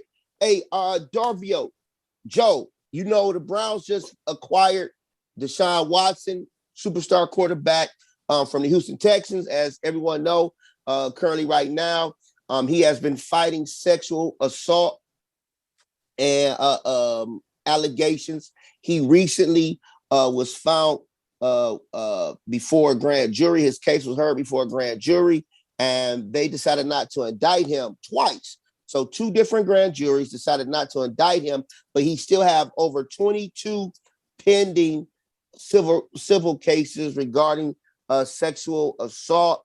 There has been so many different narratives that have come out about this whole situation. And now, as football season has begun with trades and free agency, the world is really looking at the NFL world is really looking at the Cleveland Browns. They're looking at this whole narrative, because I want to talk from a different scenario, and just put is invoking thought. First of all, let me say I believe that anybody, Joe, who violates humanity, any crime against humanity, should be prosecuted to the fullest if proven guilty. Okay, if you violate somebody's rights, they body or their space, and you are found guilty, and the evidence show, the burden of the evidence, the proof of the evidence show that you have done this, then you should be held accountable and prosecuted to the extent of the law that fits the crime. Okay, I believe that. So I want to clear the air with that. But I want to talk about what I did read, since all of these sexual allegations and everything like that. I have read in an article published by the New Yorker and Glamour, a couple articles that was written. There has been over 200 prominent men based on allegations, except for one person who I know of, that we know of, which was Harvey Weinstein, who was actually convicted, okay, for sexual assault, sexual harassment, sexual misconduct, right? But 200 plus men had to resign from their respective careers, their respective jobs, because of allegations. The question becomes, when we look at what's happening with Deshaun Watson, let me say this. 2 separate law enforcement agencies investigated the sexual harassment allegations, right? My thing is this. If you got 2 separate law enforcement agencies, they investigate, they collect all the evidence, all the data, phone records, money records, witness statements, and it's all presented to the prosecutor, right? The district attorney, Tom Selleck, says, hey, he presents it to the grand jury. Grand jury come back and say, well, he's not guilty. No, there's not enough evidence here to indict him. There's no evidence that suggests he did anything that says sexual misconduct or sexual assault. But yet society says, hey, you are guilty. Is that fair? Should his career be questioned, and should his name be stained based on allegations? And that's my question to the fellas. So to me, this is the the issue that I talked about as well on social media. At some point, yes, 22 allegations, that's quite a bit. But at some point, when this has been brought to a grand jury twice, and 2 times a grand jury has declined to indict, I'm not comfortable with people acting like that should mean nothing. I saw people in the media saying, well, just because the grand jury decided not to indict, that doesn't mean he's not guilty. It's like, well, wait a minute. what are you talking about? Like the grand jury chopped suey or something. It means that ain't nothing. Nobody. And I gotta look, I don't know if he did or didn't. I wasn't there, but at the same time, we can't just sit up here and act like that it don't mean nothing. In 2 different counties decide not to indict him, and that means nothing. How does that work? Joe, I got something to say about that, but go ahead, Joe. No, go ahead. I'm gonna let you go. I agree with you, Darvio, but I said this in a post about a week or so ago. I think about a week or so ago, Darvio, you read that post. I said specifically, society pick and chooses who should get a second chance, who's guilty, and who's innocent, right? And this is what we're witnessing now, right? Some of the local organizations that deal with sexual assault and battered women, the whole 9 here locally, have been able to raise amazing amount of money for their cause, and thank God that they got the money. But my thing is this: if he went before the grand jury, he did not cheat due process. He went before the grand jury, so he was willing to go through the whole process. If they had indicted him, he was going to fight the case. Okay, he didn't cheat, but we see in society where the constitutional right that we're innocent until proven guilty has no weight in America. It has no weight in our society or in America, because if it did, then the media would actually talk from that standpoint. Like I've looked at different ESPN sports analysis, Stephen A. Smith, much respect to what he's done. He's paid away for a lot of people. I was looking at some other guys today, and just over the course of this thing, man. And it seems like these guys maybe because it's their job, and maybe because for content purposes, you know what I'm saying, Joe? Well, if he's guilty, he should be buried under the jail. Well, he wasn't indicted. He wasn't indicted. And they had 10 separate complaints that they presented to the grand jury. So the grand jury had 10 times to say, we're indicting you. And they don't. So that lets me know one thing. Somebody is not, there's something going on that don't line up and don't make no sense. Do I believe something happened? Something happened. But we don't know what happened, and whatever the grand jury saw as far as evidence kind of give us some intel on what they're seeing, and what the narrative that's being painted ain't the narrative that the grand jury saw. Because if he would have got indicted criminally, now you fighting for your freedom, and now you fighting really for your name. Go ahead, Joe. I'm sorry, man. Go ahead.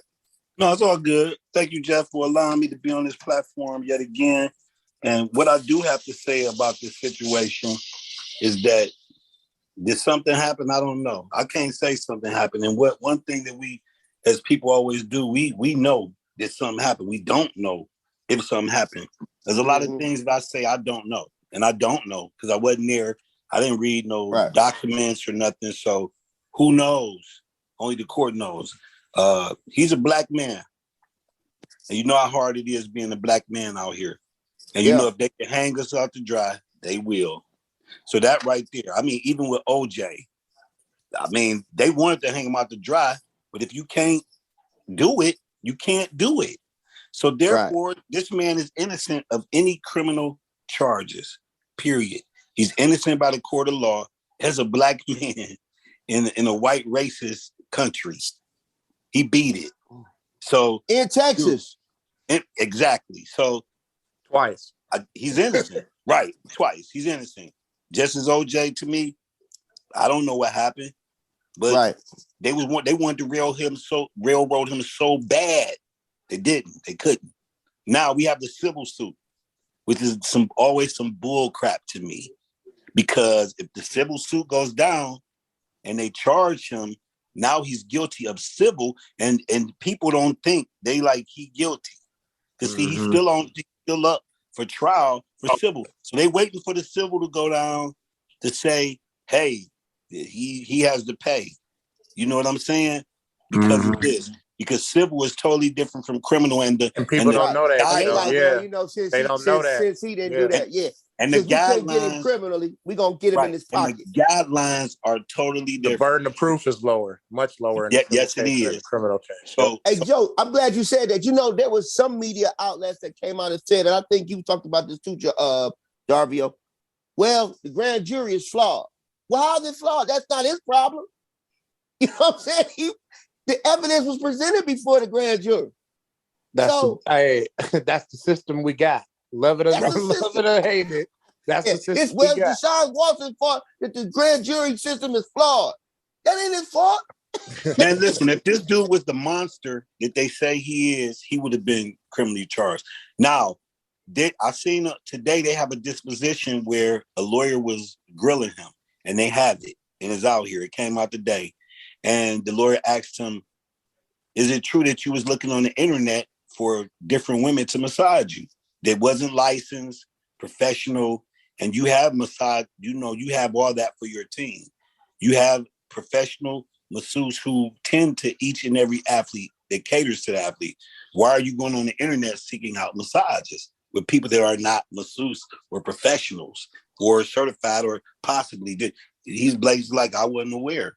Or you on the internet, getting with these ladies who massage you, were you attracted to them? He said, I can't say that. He said, because that's not what I was there for. Basically, I don't know if they were licensed or not. Hey, they massaged me. I wasn't there for that. I didn't look at them. I have a wife or a woman, and that's not what I was there for. So I don't know. And so he's going through the disposition, and these are lawyers that's grilling the same lawyers that couldn't convict him. You get what I'm saying? Right. Or I don't know what it was, but at the end of the day, man, in this public, in this world, people have to be careful what they say and allegations that they make towards people, because people do rush to judgment.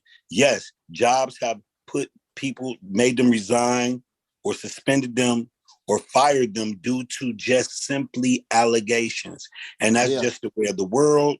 That's the nature of the beast of human beings in this world that are judgmental. And most of the people that are judging somebody doing way worse stuff, and who knows what, maybe, I don't know. Right. But at the end of the day, we live in a judgmental society. And what I always tell people, when we pass judgment on somebody, you pass judgment on yourself. You know, and so there it is. No, it's not fair. It's not fair to be judged by allegations. But hey, when your name get out there with something, man, it's tagged. That's just like somebody being tagged as a homosexual or a rapist or whatever, and it's not true. People can come out and be like, they could start a rumor tomorrow about me and you, and we hit. Even if it ain't true. To some people, we're hit. So because they hear who knows what goes, who Yeah, knows we what guilty. goes on. We just guilty automatically. Right. Who knows? Because I'm like this. Who knows what goes on behind closed doors?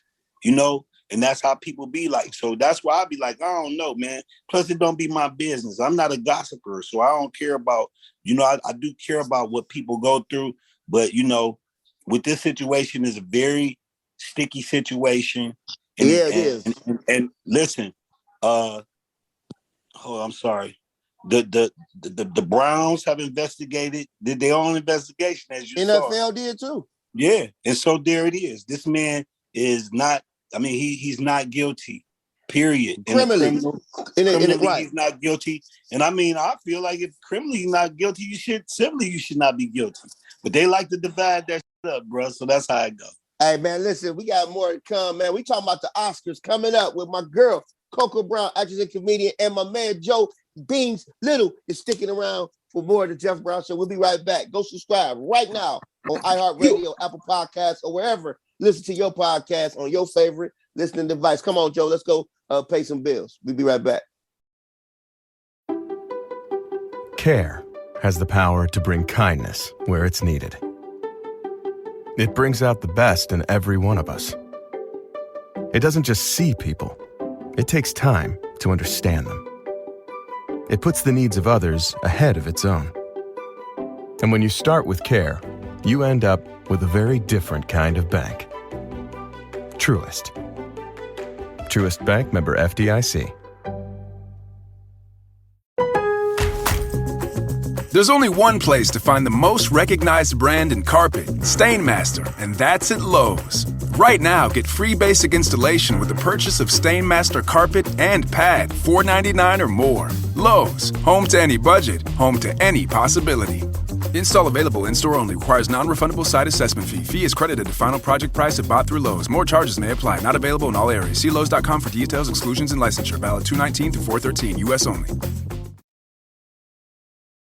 These days, it seems like everybody's talking, but no one is actually listening to the things they're saying. Critical thinking isn't dead, but it's definitely low on oxygen. Join me, Kira Davis, on Just Listen to Yourself every week as we reason through issues big and small, critique our own ideas, and learn to draw our talking points all the way out to their logical conclusions. Subscribe to Just Listen to Yourself with Kira Davis, an FCB radio podcast on Apple, on Spotify, iHeart, or wherever you get your podcasts. This is the Jeff Brown Show. What's going on? What's going on? Listen, y'all, you already know what time it is. We're getting ready to jump into this right now. All of the feedback, all of the viral memes, everything concerning what happened at the Oscars between Will Smith and Chris Rock. And I got my family on with me. I got the lovely side of this dialogue or this recap. My homegirl, actress and comedian Coco Brown. You already know what time it is. Got her beautiful smile on. I know she probably been dealing with this all day. All day. Woke up. So we definitely want your perspective. Then we got my man, Joey Beans Little, the legendary Grammy Award winner himself in the building from the Rude Boys lead singer of the Rude Boys, legendary R&B group, founded by Mr. Gerald Levert, Cleveland legend, 216 in the building. One good time. You already know. And he's also the owner, CEO of Urbane Joe Coffee, not Urban, but Urbane Joe Coffee. And make sure you guys tap in with him and support the business. But listen, let's jump into this. Ladies first, Coco, what is your take on this? This slap that was saw by millions and millions of people around the world. You know, I have literally had so many. I've been unpacking this since last night because I watched it when it happened. I was laying in the bed, chilling with my glass of wine, watching the Oscars. And I can't lie, when it first went down, you know, when he first said it, you know, I laughed and I said, "Ooh, that's Shady Boots." But then when he walked on stage, I honestly thought for a good 2 minutes or so that was a movie slap. You know how they slap and they make the sound effect? Because I didn't see the hand truly connect to the face. So I thought it was a movie slap. So I'm laughing like, "Oh, whoop, you know, it's a skit." But then when when all of a sudden everything went blank, and then they went to the screen and everything went mute, and then they came back on Will and there was no sound, but you could clearly see what he was saying. And I said, no, this is not a skit. Right. So of course, I cut my phone off last night because I knew what was about to happen. So I woke up this morning to like 20 voicemails, probably about 30 texts, like, yo. I'm like, okay. I don't know why people tend to, what it is, it's not even my industry friends that'll call me. I mean, if you did, it's mainly the people that don't know that just because I'm in this industry doesn't mean I know everybody. No, I can't call Will and ask him what happened. I don't have that ability. But, you know, my first reaction was, oh, he snapped. Like something triggered that, because the joke wasn't that deep to me about him saying the Jade thing. I mean, I follow Jade. I watch Red Table Talk. I know she's having this battle with alopecia. I have alopecia. So, you know, I have it on my hair, my edges from wearing braids during American Crime Story, and it ripped out pieces of my hair that never grew back. And I had to go through treatment. So I get it. You know, I felt her pain. But the same token, I laughed because I thought it was a cute reference. I didn't find it offensive. But also, too, I'm a stand-up comic. It takes a lot to offend me. It does. Okay. It takes a lot to offend me because I've been around it all and I've heard it all. Well, let me ask you a question. Don't you think the is medical conditions off limits? No. No, absolutely not. Absolutely not. Okay. I have literally, you know, made jokes about, you know, when I cut my hair mad short and people was asking me how long had I been in remission. People ignorant. I remember when you cut your hair short Remember when I shaved my head and cut my hair off? And went through that whole, like, I remember that. I had people literally calling me going, "Oh my God, girl, what kind of cancer you got?"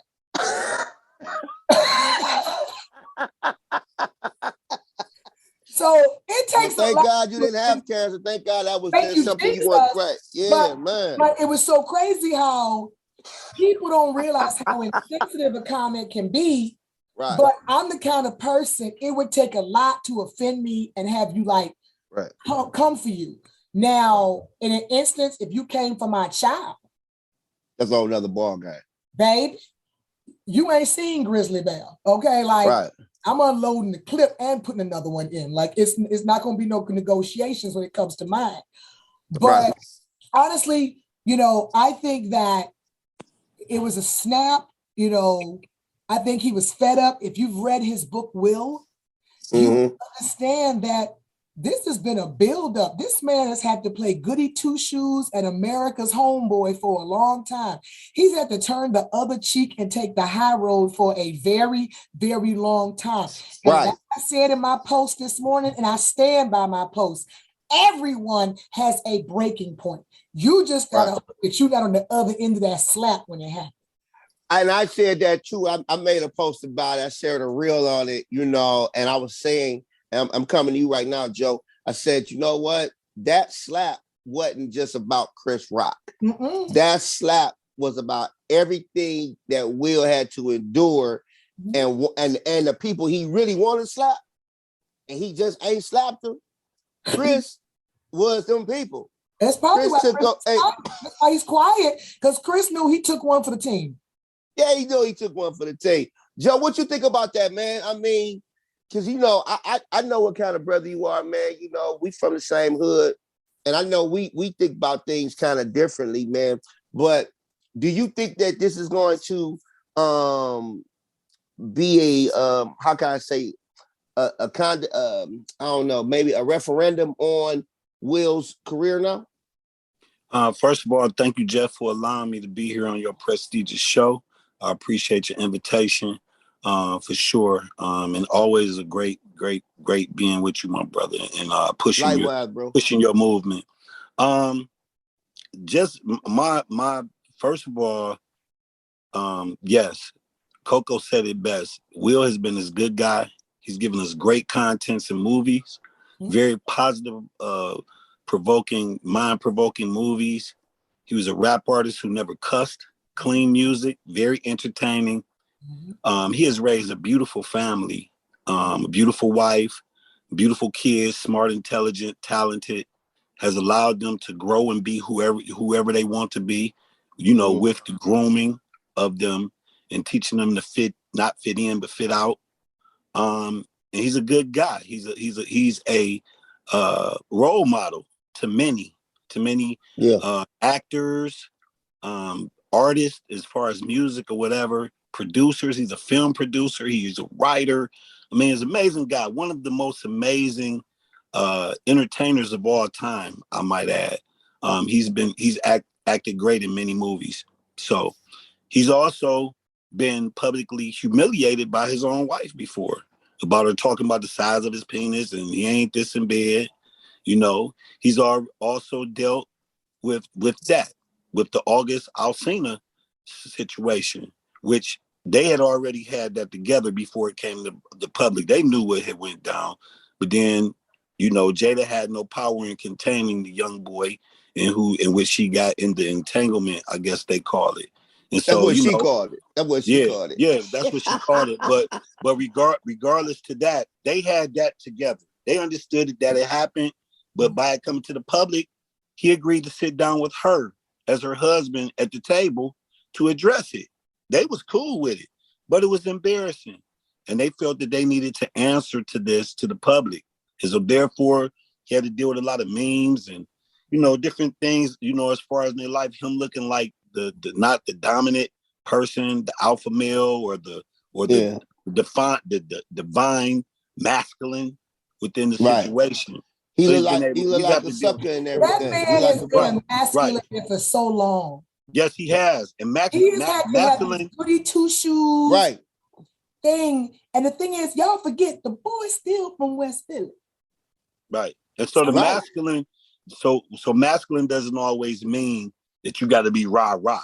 Masculine is a man of discernment who knows how to move with like chess moves. So he handled, like people keep saying, why he ain't go to Alsina and slap him? Because your wife opened up her legs in her world to a man. He dealt with his wife the proper way that a man should, and they got through it. So now we're going to fast forward to the Oscars and Chris Rock. Let's go back about 5 or 7 years ago when Jada protested along with Spike Lee and all them, and he made a mockery of her. He said, Jada Pinkett, last time I thought, do she even have a show or a movie? The Oscars, she wasn't invited, and made a mockery of the woman in front of the world. He's also had other times where he has joked and poked at her. Okay. And Will. Yeah, and Will. But what I'm telling you is that Will getting up to do that don't got nothing to do with all what he's been through. It's directly what has happened between Chris Rock and what he does to his wife and what he does to him. It ain't because, oh, the world is down on me and I'm snapping. Forget that. He handled the business of what needed to be done within that point with that particular person who has been poking the bear. Okay. Yeah. Now, I respect people that are comics. I really do. But sometimes people utilize that title to hide behind it and say certain things and hit people where it hurts. Okay. So to some people, just because you're a comic, I don't have to respect that fact because I'm living within my real life and you're hurting my feelings and I'm going to let you know. Or you're hitting a nerve and I'm letting you know. Just because the world look like, hey, that's what comics do, and comics are in the uproar right now. Well, dang, we can't even be who we are. No, Look, we can't. Everybody ain't always playing. But do you think y'all think you Will come should to have a handled it comedy different? show? That wasn't a comedy show. No, but I'm saying I heard what you just said. He wasn't the host. No. I'm reiterating what you said, brother. I'm saying that point that you just made applies to that particular moment. But it cannot apply to people paying their money to come into a comedy show and a comedy concert and got the nerve to get offended. Right. Now, and my thing is, as a comedian, Will open the... God, this is another... This box has so many layers. Yeah, it does. Will has opened up a platform that we as comics have already are dealing with. That is being constantly censored, constantly trying to be canceled, told what we can and cannot say, what we can and cannot express. Now, yes, you've got a lot of comics out there that don't give a damn, that are just cruel and mean-spirited. Their whole act is talking about people in the audience and humiliating them. I'm not one of those comics. I told Jeff, and Jeff knows me. I have one rule in my show. You can enjoy my show or you can be my show. That choice is yours. But what this situation has done for the comedy world is not that it shed light on Chris Rock stepping over lines, because in the immortal words of Charlie Murphy, we are all habitual line steppers. That's what we do. Okay. What he's done is he's now every little fool out there that wants to go viral, that wants to get some likes, is possibly now going to try a comedian and walk on stage and try that crap. And that's subjective.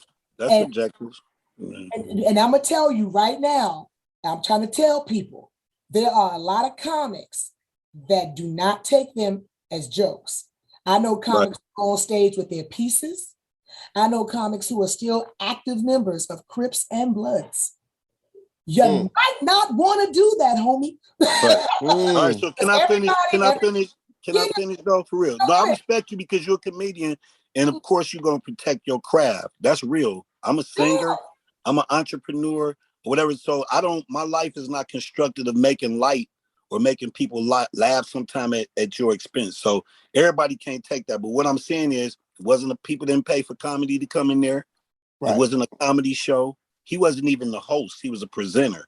And so he used that time before as a host to address and put Jada in a comic mood, and she ain't even in the building, which is cool, you know. And then hold on, Joe. Right, because at the time he was the host in 2014 back then, and he talked about some people that wasn't even there who put a legitimate protest. Okay. Spike Lee, her, and some other people, but he really elaborated on her. He ain't elaborate on Spike Lee or the other people. He's like, Jay, the last time I thought she ain't even got a show or a movie. Right, he took a harder shot at her. You wasn't even invited, so why protest? I just think that was unnecessary. But if you want to dance around the white people to do that and to make yourself look good, that's cool, because that wasn't cool back then. People didn't like that. Again, he said some things off the record. Nobody came to the Oscars to pay. They didn't pay for a comedy. Yes, Will and Jada has opened up their life. You know, when you're an entertainer, I myself, to accusations, to comic, to everything, your life is open book, and it comes with the territory. So I understand that. But hey, But Will Smith. when they hire a comedian to host or present, they want them they to expect have them to comedy. get up there and recite the Constitution. Yeah, well, what are they hiring them for? But What you are gonna they keep hiring going. them for? You keep going, but you still keep going for a certain person, though. No, I'm not defending that. I'm saying, but they, right. the No, comic is hired. They're hired to be funny. Yeah, they're hired to be so funny. let me say something. But they're I mean, I never will get to finish what I got to say. Oh, no, I'm go ahead, Joe. I'm gonna sorry. land my plane. I'm about to land my plane because I don't want to dominate. No, go ahead. I want to ask you a question about what you're saying. Go so ahead, you're man. saying, because from the perspective of, you're saying that he wasn't the host, because I'm gonna be honest. I've been watching clips of the Oscars, so I thought he was actually the host when he made that comment. So he wasn't even hosting. That was the beginning. He was a presenter. He was presenting, and then so you don't have facts. A lot of people don't even know the facts, and they out here talking. You know what I'm saying? That's when real. He hosted when he made the comments about the protest. The first time. But right. Last night, he was merely presenting the award for Best Documentary. Right. Oh man. So go ahead, Joe. He went off and just did that. He could have. Yeah, they hired him to maybe do that, but they ain't had nothing to do with that. He could have referred to something that went to that. It's just he could have, but I can't tell Chris Rock what to do. So if Chris Rock put something out there over and over again about his wife, and then he chooses this night to go for her when it ain't got nothing to do with what he's doing, he now has placed the narrative into Will Smith and Jada's hand. He no longer controls the narrative once it's out his mouth and is out there. So now the narrative changes into Will Smith. Will Smith smirked, laughed, but everybody say he was laughing at the joke. No, that's a laugh like, damn, this really do this? Am I right, Coco? No. Brother, let me reiterate that. Like I said, I spoke to someone this morning that is very close to that family. And I was like, oh my God, the fallout, what's going on, And it was told to me that a conversation was had days ago between those two men, where it was asked to please refrain from talking about my wife. There you go. Don't say anything about my wife. She's been going through a rough time. I just want her to enjoy the night. Yep. And somebody went out there and chose violence. Right. So check this out. Wow. So he gave him a shot. And then Chris basically like, man, forget you. I'm going to do what I do. I'm an artist. So therefore, the narrative is now in control of Will. He got up. He laughed. He's laughing during the joke. But this dude going to do this? Here you go. No, he hit him with a Denzel from Training Day. Right. He like, for real, like he laughing like, for real, dude. He got up. Training Day. He got up, straightened his suit out. Listen. He got up, straightened his suit up, walked up there with swag as a gentleman, slapped him, turned around, straightened his shit back up, and smiled and smirked as he walked away after the slap. When it sat down, Chris Rock still wants to crack jokes. Now, he's still trying to get up off. He's like, oh, I just been slapped by Will Smith. Oh, he's keeping on, he's really still joking because he want to get laughs off getting smacked. He's very clever. So he's going to use the smacking to get jokes. And Will made the statement by smacking him. Now it's time to put a stamp on it. Keep my wife's name out your MF mouth. I'll reiterate. Keep my wife's name out your MF mouth. That to me when I heard this morning. Right. And so he said it twice. And Chris Rock said, I will. The police came to Chris Rock, asked me to press charges. No. There's the checking in public, no matter how people like, well, we can't go nowhere and they ain't gonna let us back. It ain't about that no more. Here's my take on it. Here's what I think about this though. And I hear what you saying, Joe, and I hear what you saying too, Coco. And I'm gonna take it from this perspective. If that had been a white man that Will smacked, I think his career be over. But if is if. And who are you to say if? See, people keep saying if this, if that. Well, no, because I'm talking about none of that matters, just because we in No, you got to. Here's what I'm saying. You ain't got to. You got to. No, listen. Here's what I'm saying, bro. I'm saying that because now here's the narrative of blacks on a national and world platform acting out. I get it. I think Will could have handled it differently because now you got two brothers that are prominent men on the Oscars acting out. I get it. You right. As a presenter, read the Kanye walked on the stage with a white woman and snatched her award and talked. I ain't talking about white woman. I get you. I'm talking about the Oscars. I'm not talking about the American Music Awards. But you talking about ifs. No, listen what I'm saying. The narrative when it comes to black people, we are already looked at in a certain type of way. That's just real. We will never be looked at in any other way. Right. So it's nothing new. I don't understand why we acting like this situation set us back. I don't understand why we're acting like this has embarrassed us. No. My thing is part of who we are is upset through what we black do, on black crime got done in front of company. That's all we mad about. We know black on black crime exists. We just mad that black on black crime got exposed in front of company in dress shoes. Right. So check out, like I said, and you want to focus on the Oscars, but you want to make it if.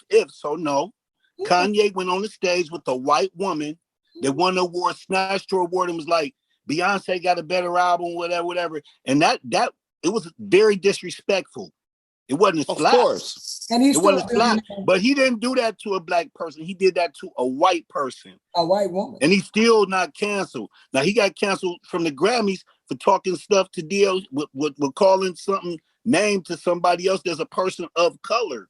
With the dude that his ex-wife, his wife is with, is a person of color. He's not a white person. So he didn't, but he is. Some people consider him. So he's doing what he's doing in the Grammys, cancel him. Do you think he cared? No. Will Smith, even if they want to cancel him, he does independent movies under his company. And he got an Oscar off streaming, not a movie theater. Okay? That's a great feat. It was a night that he won. He came up there and he did his speech, a very eloquent speech. He apologized to everybody but Chris Rock because what he did, like I said what I said. I did what I did, and I'm unapologetic because this is it. The king protects the queen because the queen has exalted the king to be a king. She has submitted her life to him no matter what she done in public. And we all fall short of the glory of God. Thank you. And he has protected his household. He protected his daughter who cut off all her hair to stand by her mother who's very uncomfortable and in pain going through what she's going through. Mm-hmm. And he's the king. And if the king chooses to slap the shit out of somebody, he does it. He's not thinking about black on black. He's not thinking about white on white. He's thinking about protecting his kingdom. And that's what that was. It has nothing to do with all what he's been through. It's about to do with a guy that has been poking. And he handled it. And he put the whole world on notice. Basically, keep my wife's name out your mouth. I'm big. You know, I know we gotta land the plane. I think we on club, but I gotta land our plane, right? We on Clubhouse. But hey, Coco, that was some great insight. So in other words, based on what happened, how this thing played out, according to the sources that you talked with or spoke with, hey, they had a conversation. Yeah, he violated the agreement. Apparently, keep my wife's name out your mouth. He might not never agree. And the thing is, I am really, like I said, I am not. Do not quote me on this. This is merely what was told to me, because it's giving backstory to how someone who is America's homeboy could snap at the most craziest inopportune time as the Oscars. Was it a snap? Or was it protecting?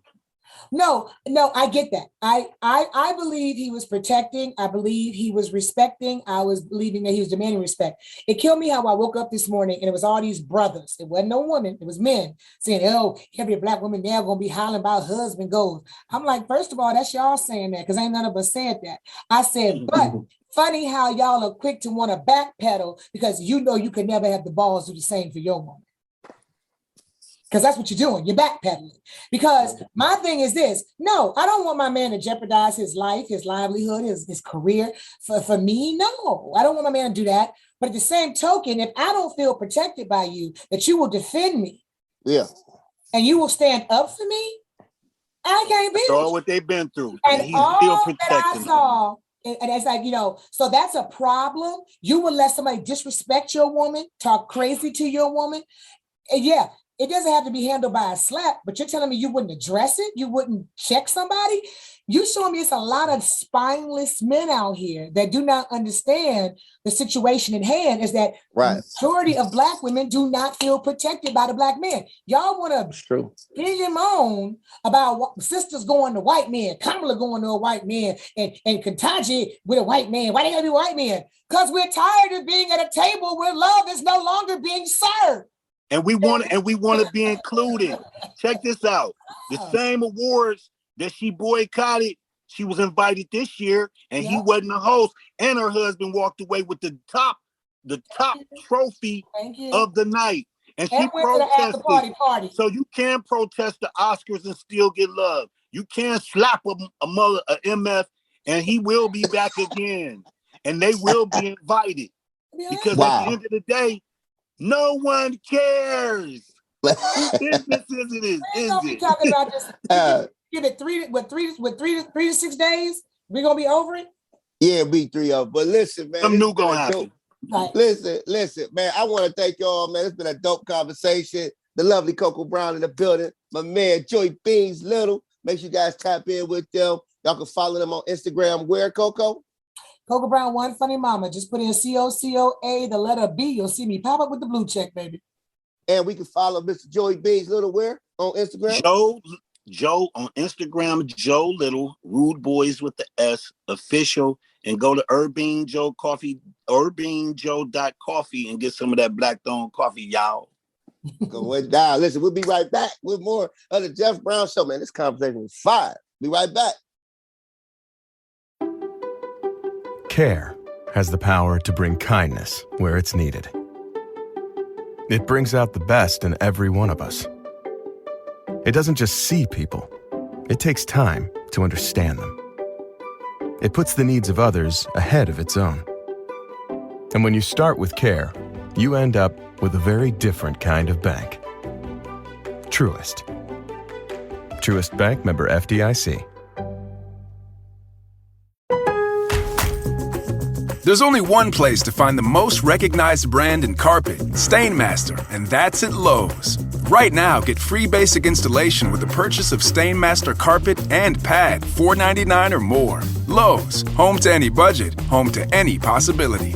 Install available in-store only. Requires non-refundable site assessment fee. Fee is credited to final project price if bought through Lowe's. More charges may apply. Not available in all areas. See Lowe's.com for details, exclusions, and licensure. Valid 2/19 through 4/13. U.S. only. This is the Jeff Brown Show. And we're back.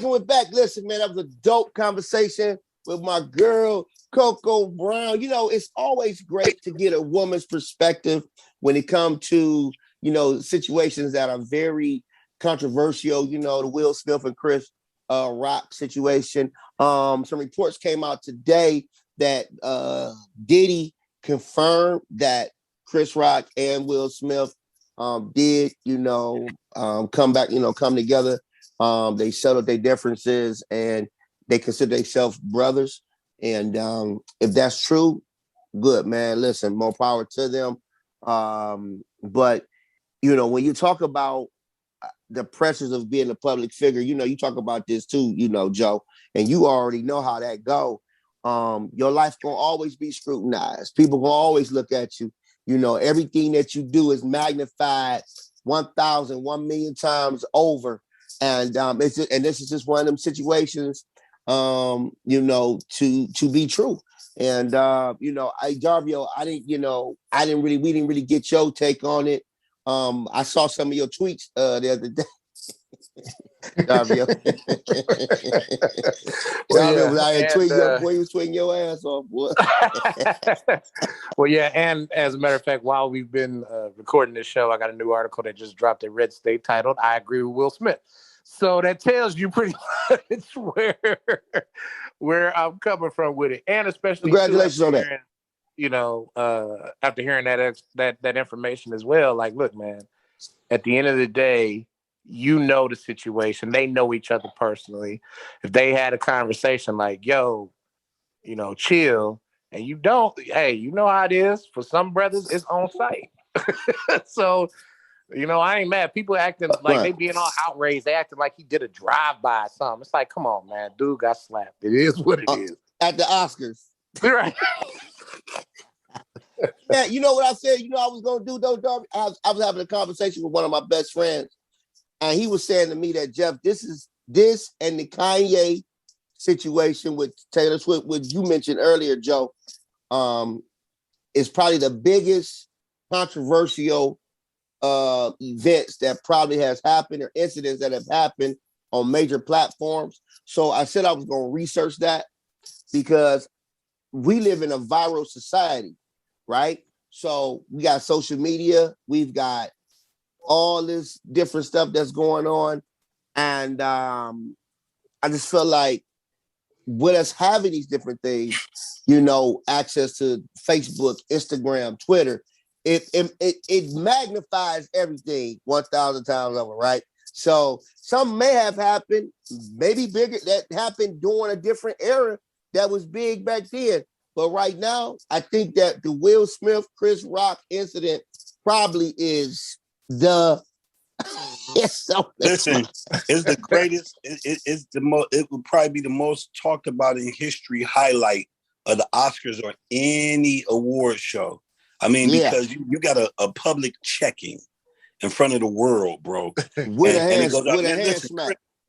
Chris Rock children had to see that. You know what I'm saying? You know, and yeah, stuff. You know, and his wife. Like yeah, he not married no more though. I think he divorced. So okay. Yeah. But you know, ex-wife. So you know, we just have to be. And I mean, the comedians in their world, you know, they kind of tripping out because they trying to censor us or whatever. So no, nobody's gonna censor you. Choose to do jokes, do it how you do it. Just understand that, hey, everybody ain't playing sometimes. Everybody ain't playing. No, especially when they have a conversation with you. No, when there's a that's what makes it work. Yeah. Allegedly, we don't know for sure, but we allegedly, if you have everybody on this call, if you had a conversation with somebody man to man, like, yo, don't prior do to, and they do it, everybody on here is gonna respond. It's gonna get listen, it ain't even no conversation because what you telling me is you don't have no respect for me, no respect or for my me or my wife, my kids, or anything. Because here's the reality. What we didn't talk about, Joe and Darvio, his kids was there. Will Smith kids were there. His children. They're grown now, they're teenagers now, but they were there. So they're in the building when this man broke out. And like you said, Joe, we don't know if Chris Rock agreed or not, but allegedly from sources that's close to the situation and to the family said, hey, there was a conversation had Davey prior. Hey, don't do this, don't do that as it relates to my wife and my kids, my family. And the dude violated. Okay, so guess what? Now, I'm gonna deal with you the way you did it. It's on me now. And whatever I do, it's on me. Now, what I do to you, now after that, it's on you. And then we can go and do what we need to do. Spirit, you know what I'm saying? So when you violate like that, then guess what? Then you left that man no choice. And like you said, Joe, Will didn't walk up there stumping his feet, mad. He walked up there with all confidence, like he was about to go get an award. And smacked that man in his mouth. At the end of the day, I get it. I understand it. And at the end of the day, I want to see slow motion. I want to see the connection, though. Hey, I do want. Hey, I want to see it too, man. You got. Hey, Joe, we got to. I'm toxic. Hey, I do want to see the. I want to see the taste. No, but listen, they got a picture. They got a meme right now of Chris Rock when he Will smacked him. What his face looked like when his face turned when he smacked him, and they said that was Chris Rock before picture, and then his after picture was when he was in he was the crackhead in. I seen that with the stuff around his mouth. I seen that, man. Hey, man, what movie was that again, man? What we do know is that the internet is undefeated, bro. Man, that internet is something serious, bro. Because they said that. Man, listen. I can't think of what movie that was. I done had a brain freeze, man. What movie was that? Was that New Jack City? Yeah, he was New Jack City. It was New Jack City. They got the meme out this. They said, somebody, what's his name? Someone help me. They trying to kill me. Man, they got a meme out there, man, that say Chris Rock before and after. Hey, dude, I'm gonna tell you something. If they did, and I'm gonna close on this one. If they had a conversation behind the scenes and Will asked him not to do something, if that's true, if that comes to be true, then Chris Rock got what he deserved. I'll say that much. I will go that far. That dude, you have been warned. Like, don't do this. She's going through this, that we're man-to-man conversation. And so, I mean, with Will doing something like that, people say he snapped. He didn't. That didn't look like a snap to me. That looked like a brother that was ready to protect his kingdom. Like I said. Listen, now more and more I think about it, and you know, like I said, having this dialogue with you and Coco, and you know, and Darby, listen, man, if that is to be true, and they had a previous conversation before the other night, before the Oscar night, and he still violated that conversation, I'm with you on that, bro. Yeah. Hey, listen, I'm with you on that, man. Listen, y'all, thank y'all for tuning in. We got to get out of here, man. We can talk about this all day long. Listen, make sure you guys go subscribe right now on iHeart, Spotify, Apple Podcasts, wherever you get your podcasts on your favorite listening device. Make sure you guys go check out my man, Joey Beans Little. Go follow him right now on Instagram. Go connect with Herbean. JoeCoffee.com. Order you some specialty. HerbeanJoe.coffee. I'm sorry. There you go. He got me all the way together. One thing I love about my big brother, he always gonna correct me. He do what I love though. And this man is eating a bacon and egg sandwich. Slander. Not slander. You know I don't eat meat. I know you don't eat meat. That's why I said that. This is a impossible burger that I made myself. He got a vegan burger. Okay, well listen, there you have it. He got his impossible burger. These people gotta watch what they say, man. I'm about to Jeff. I'm about to digitally slap you. Hey man, we out of here. We love y'all. Peace and blessings to you.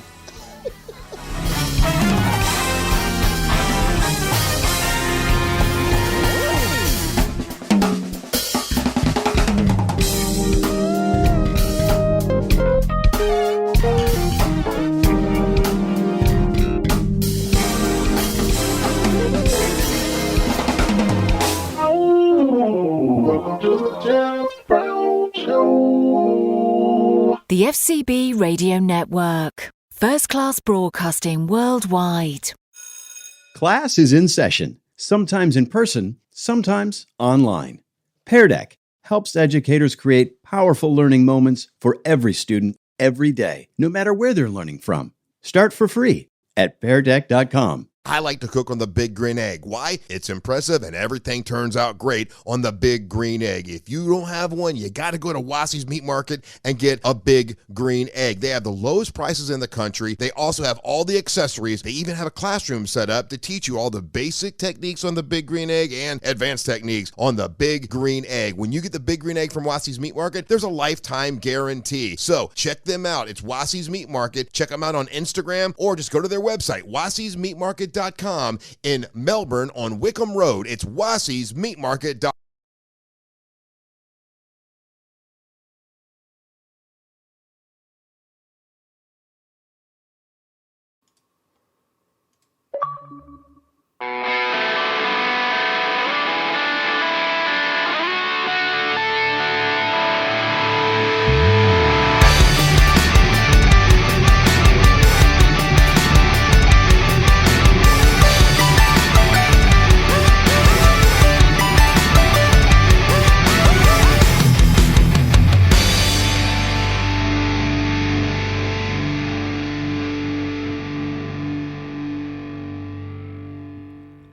Welcome, everyone. Welcome back to another meeting of Game Pass Anonymous. I am your host, Patrick the Law Morris, and I am addicted to Xbox.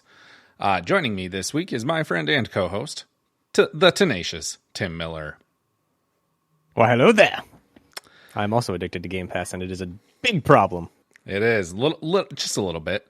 Coming up on this week's meeting of Game Pass Anonymous, we will be ranking every iteration of Xbox in a tier list and discussing them to determine which is an S-tier Xbox. But before we get to all that, I want to talk about what we've been playing. Tim, tell me what you've been playing. So I've gone back to the past this week. Now that they are all out, I have been visiting the Pixel remasters of the Final Fantasy games. I have completed 1, and I actually just completed 2 last night. So that's been my week. Wow, very nice. So what platform are you playing those on? Steam. Oh, okay. Yep. All right. And so it was Pixel remasters of 1 and 2, and then Final Fantasy didn't split up until it got to Japanese 3 is North American 6? No. Okay. So Japanese 1 is Final Fantasy 1 in America. Japanese 2 and 3 never came here. Then American 4 is American 2 is actual 4, and then 5 didn't come over here, and then 6 came over as 3 here to America. Oh, so because I thought Final Fantasy 6 was the good one. It is, which is Final Fantasy 3 here in the West. If you played it on the original Super Nintendo. Okay. But on the original Super Nintendo there never was a Final Fantasy 6? Correct. It was just 1, 2, and 3 over here in the West. Okay, which are technically 1, 4, and 6. Then they just kind of ripped the Band-Aid off and said we're just calling them the same number in every region. Yep, we're just going to 7. Okay. And then 7 was also supposedly really, really good. It was amazing. And then 8 and 9 were both pretty good. 8 was meh. 9 was phenomenal. And then 10, I know a lot of people love. Again, really good. Yeah. And then it just started to go downhill from there. But you liked 15 quite a bit. I thought it was all right. Yeah. Looking back on it, I don't love it as much as I did when I originally played it. Okay. Objectively, it's not a great game. Okay. So you liked, so 15 was okay, but you're pretty stoked for 16. Oh yeah, absolutely. Yeah. Especially considering they're going back to more of a medieval high fantasy style. Yeah. 16 looks like a pretty major departure as far as like stylistically. They've settled into the whole like 7 was the introduction of the like steampunk aesthetic, and then they went back to it with 10. They kind of broke away from it for 8 and 9 and went back to it with 10, right? Like 8 kind of followed the same thing. Okay. But that was like, and that's basically been what they've been doing since 10, right? Essentially. 12 kind of was not that much, but honestly, I haven't spent as much time with that one to say for sure. Interesting. And is Final, and you're going to have to pardon me, but yep, of course. Is Final Fantasy all in the same canon? No, they're all their own like little separate stories generally. Really? There's no connection at all? I mean, obviously like 10 to 10-2, there's connection. Yeah, I mean, if you've got like 13, like 13 Lightning 13, Returns. All of those games that share the same number are within the same canon. But like, they're all their own connection. separate storylines. Yeah. No. Wow. That's... And so what makes them all Final Fantasy games? Just the name. Just the name and the gameplay style? Yeah, pretty much. Wow. Interesting. It's just the clout at this point. And so you played 1 and 2. Yep. Which are Japanese 1 and 2, or is that 1 and 4? So Japanese 1 and 2. The actual one, and Final Fantasy 1 and Final Fantasy 2. Okay, and how do those rank for you amongst the others? 1 I'd place actually pretty high, probably in like the top third. 2 is absolutely the worst I've ever played. It is absolute garbage. Was this your first time playing 2? It's my first time finishing 2. Okay. Not the first time I've played it. Oh my god, it has so many problems. I mean, I can't like knock on it too much because it's early adventure game. They were still trying to figure out the whole RPG elements, and they messed with the upgrade system too much. It's based on how much damage you take and how many hits you do to enemies and whether you use your magic or not. That's how you level things up, by using it instead of just a standard level system. And then because of that, they just increased the amount of encounters by like 2-3-fold from Final Fantasy 1. So you walk like 10 steps, you're going to get an encounter. And that's annoying. And it's a drag. No max repels. Yeah, no, you're pretty much in it to win it. Oh God. Okay, so and then 1 though that's the one that what's the new game? Chaos. What's the newest one? With the guy who like there's a game that came out like last week. Oh yeah. Origins or whatever. I know which one you're talking about. I can't remember the name of it. Yeah, and it's the Dark Souls-esque one. And that one ties into 1. That's like another perspective of Final Fantasy 1. Final Fantasy Stranger of Paradise. Stranger of Paradise. Thank you. And that's like another perspective of the same story of Final Fantasy 1, right?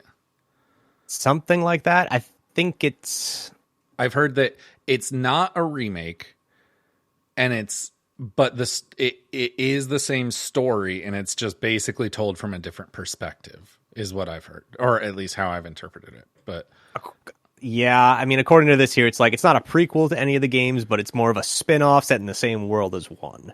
Okay. So interesting. So are you going to play that because you love the Souls games and you love Final Fantasy? I'm going to pick it up when it's on sale. Okay. So it's like a $30 game to you. Yeah, I've heard some like okay things about it. Yeah, I've heard some okay things about it. So like nothing that's been like, okay, I got to go buy this day one. But interesting. But yeah, I'll probably pick that up eventually. Nice. All right. Well, how about you? What have you been playing? I played quite a bit of Forbidden West over the course of 2 days last weekend. Did you finish it? I'm really, really close. Okay. I have like 3 or 4 main quests left. And it's one of those situations where it's like, I'm not like in love with this game the way I was with Red Dead, where it was like in Red Dead, I knew I was getting to the end, like Red Dead Redemption 2. I knew I was getting to the end. And so I was just like trying to elongate and make everything last as long as possible. Oh, wait on that. We're going to wait for that until we're discussing. But I was, so in Red Dead Redemption 2, I was like, I knew I was getting to the end. And so I would be like riding my horse and it would be getting dark. And I would just like stop and camp for the night and look up at the stars with my horse and just like hang out. So I'm not like trying to soak in Forbidden West that much, but I am like, oh, this gameplay is great. And like, I'm really enjoying this game. So I am going and doing like random other shit. So like side quests and jobs and, you know, hunts and whatever that I haven't done. I'm going to like, I'm just trying to elongate the game in that way and doing all of those. But I think tomorrow will be the day that I just like, okay, I'm just going to finish this up and dive in and just finish those, like mainline those 4 quests. So I'll probably have more to say about it next week.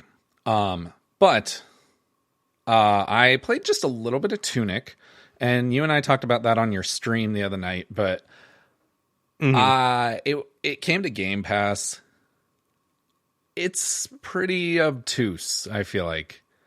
I'm not in love with it the way it seems a lot of other people are. There are a lot of design choices that I just don't agree with that don't make for a fun, friendly user experience. Agreed. It's, yeah, I mean, it's like the lack of language, I think.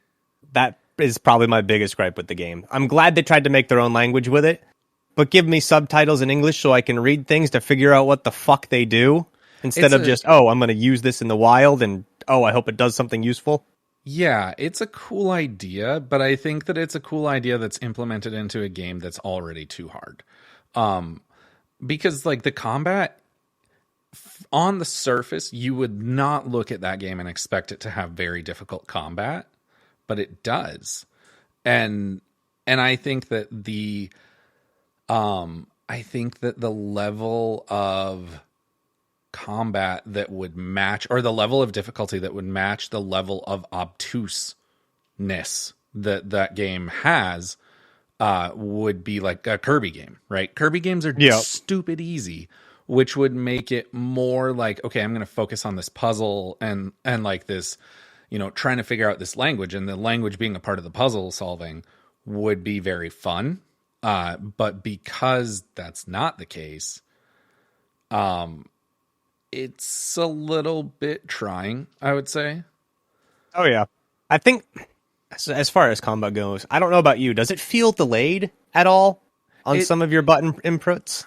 I'm not at times say delayed, but just a little sluggish.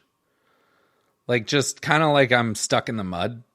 Yeah, I'll be attacking, and then it's like, all right, I got to finish the entire animation from the attack in order to roll, and by that point, it's already too late. And that just, I don't know, it just feels a little unresponsive at times, in cases like that. It just feels like your feet are much heavier than they should be. I mean, you're a fox, right? You should be pretty quick and nimble, and I'm not trying to like hate on this game or anything. It's just not what I was expecting, and that's fine. But it's also not for me. I'm gonna keep plugging through it because I do want to finish it. But yeah, I mean, I might give it another shot, but I only played. But for like an after hour. playing 2-3 hours of it, I mean, I'm not ready to hoist this game up onto any pedestal. Yeah, I agree. It's not a reason to buy an Xbox the way I was expecting it to be, which is sad. Agreed. And then I dipped back into Gran Turismo 7 to work on an article just to confirm a few things. That game is fucked right now. Yeah, from what I've heard, the points that you gain from after finishing a match have gone down dramatically. So the most effective way is to purchase cars now.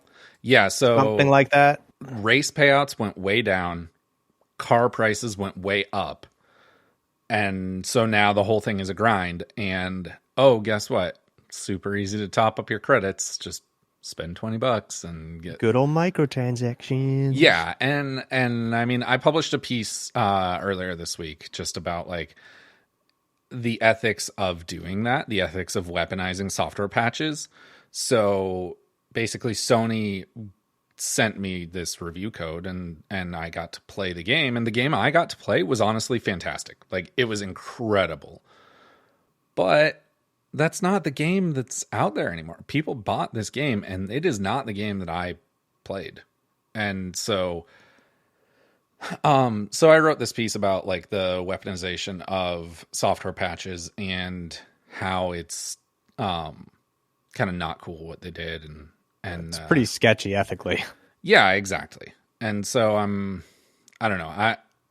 I don't like it. I don't like what they did, and I dipped back in just to confirm a few things because I had been hearing about this, but it was like, I played that game for like 40 hours before it came out. I'm kind of done with Gran Turismo 7 at this point. But I did go back to it just to make sure, and it's exactly what everyone is saying. So, that sucks. Yeah, but that's a whole lot of talk about PlayStation. This is an Xbox show, and it's time for the topic of the show.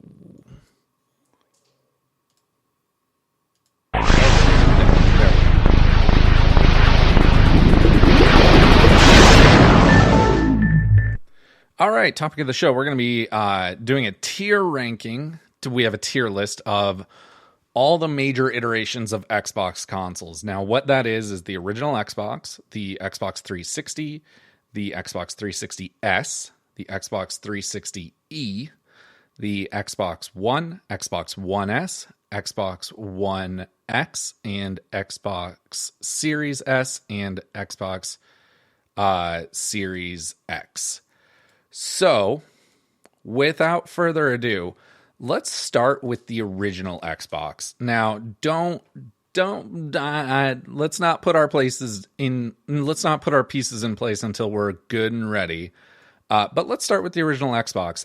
I know that you don't have a ton of experience with this thing because you didn't play it until after its heyday, right? Oh yeah, it was well into the 360 era before I even got my hands on an Xbox. Okay. So, I mean, it was released on November 15th of 2001, at least in North America. It was released early 2002 in the rest of the world. Discontinued on March 2nd, 2009, which that is wild to me. I had no 8 idea. years. Yeah, I mean, it was 7 years, 3 months, and 15 days. I bought the original Xbox when I was in elementary school, and I had no idea that thing went until I was almost done with high school. So that's just wild. It launched. Some notable launch titles were Halo Combat Evolved, Project Gotham Racing, and Dead or Alive 3. Throughout its life, I mean, and these are just some, broad overview. Obviously we can get more into the nitty gritty, but notable titles, Halo 2, Fable, KOTOR, Chronicles of Riddick, Splinter Cell 1 through 4 really made its home on Xbox, Morrowind, the only console version of Half-Life 2 on that generation. And then there were quite a bit more. So, I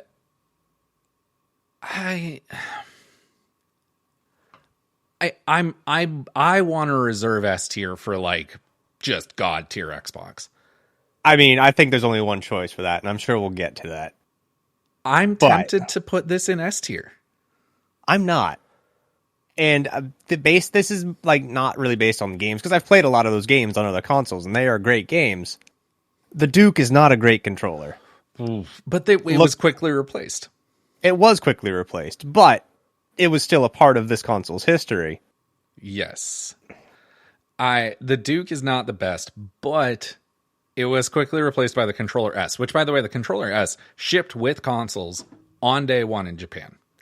And then by I think the end of 2002, Xboxes everywhere were shipping with the Controller S, and it was just the standard. And so it was really fast that the Duke was gone. And I mean, Xbox Live. Xbox Live normalized online gaming. And that was what, 2003, 2004? 2002. Was it 2002? November 2002. Oh, wow. That's right. We had a question about that a few weeks ago, didn't we? Yes, we did. These things just go right out my head. Yeah, of course I didn't get it. Yeah, so I mean, November 2002, it normalized online gaming. I don't know. Okay. I'm content to put it in A tier. I don't know if it reaches that S tier for me. All right. So here's a question for you, and we're gonna do this on the fly. Should we each do our own tier, or should we force ourselves to come to a consensus? I think we should each do our own, and then we'll take an average at the end. Okay, that's good. And we're gonna put things in place, and then at the end we'll have one chance to reshuffle, and then we'll average. Yep. Sounds good. I'm putting it in A tier for now. It might get bumped up depending on how things go. That's where mine's going. But the original Xbox was just such a... I mean, it was the first console to have an onboard hard drive. It was the first console to have a built-in modem. It's going to be tough for that thing to not bump up to S tier for me. It was just such a revolutionary console. And by the way, did it all an entire generation before PlayStation did. Yeah, I mean, that's fair. PlayStation's kind of always been behind the curve on that one, though. I guess that's true. Did it all 2 generations before Nintendo did. But Nintendo has always been... Nintendo's never cared. Way behind the curve on that. They have never cared about online stuff, so... No, they still don't. As evidenced by Smash Online. Yeah, well, I mean, when most of their clientele is going to be playing handheld anyways, they don't really need to. Yeah, that's kind of true. Okay, Xbox 360. See, I'm very torn on this one because I want to put this in S tier. I really, really do. Really? Because I think the 360 overall was the best console that Xbox has ever put out. Okay, by far. I'm just going to remind you, we are doing every iteration of Xbox. Oh, I'm aware. The original 360 was not great. That's why I'm torn. That's why I'm torn, because the Red Ring of Death was absolutely killer for it. Like that alone cannot put it in S tier. That I think that alone, all you have to say is Red Ring of Death, and it immediately puts a ceiling at B tier. It cannot pass B tier for me. Really? Yeah. I mean, it's even when it started with all the special edition consoles, like Modern Warfare 3, Gears of War 3, like all those like great special edition consoles that were put out for these things. So I don't love special edition consoles. There is one that I want, and it's the Homer Simpson original Xbox 360. Okay. That's like all yellow and just has Homer's face at the bottom. I would love that, but okay. But then also, like, I look at it and I don't know. I guess I am gonna just apply games across all different. So like the 360, the 360S, and the 360E all get credit for 360 games. Period. Yeah, because they can all play them. Yeah, so. Exactly.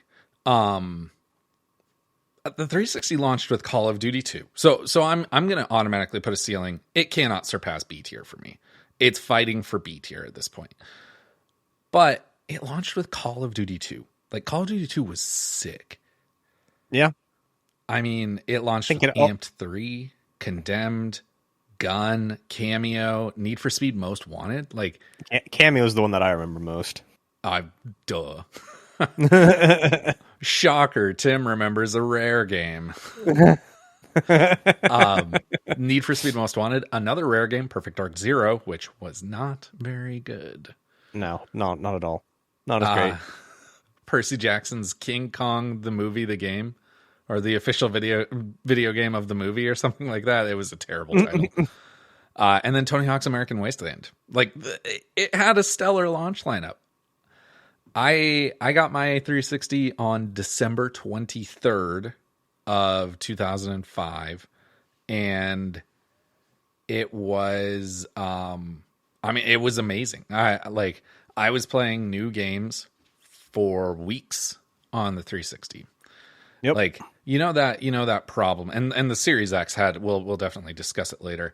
The Series X had a major problem with this of when a console launches, there's no new games for it, right? Yeah. The PS4 had that problem. The Series X had that problem. The 360 did not.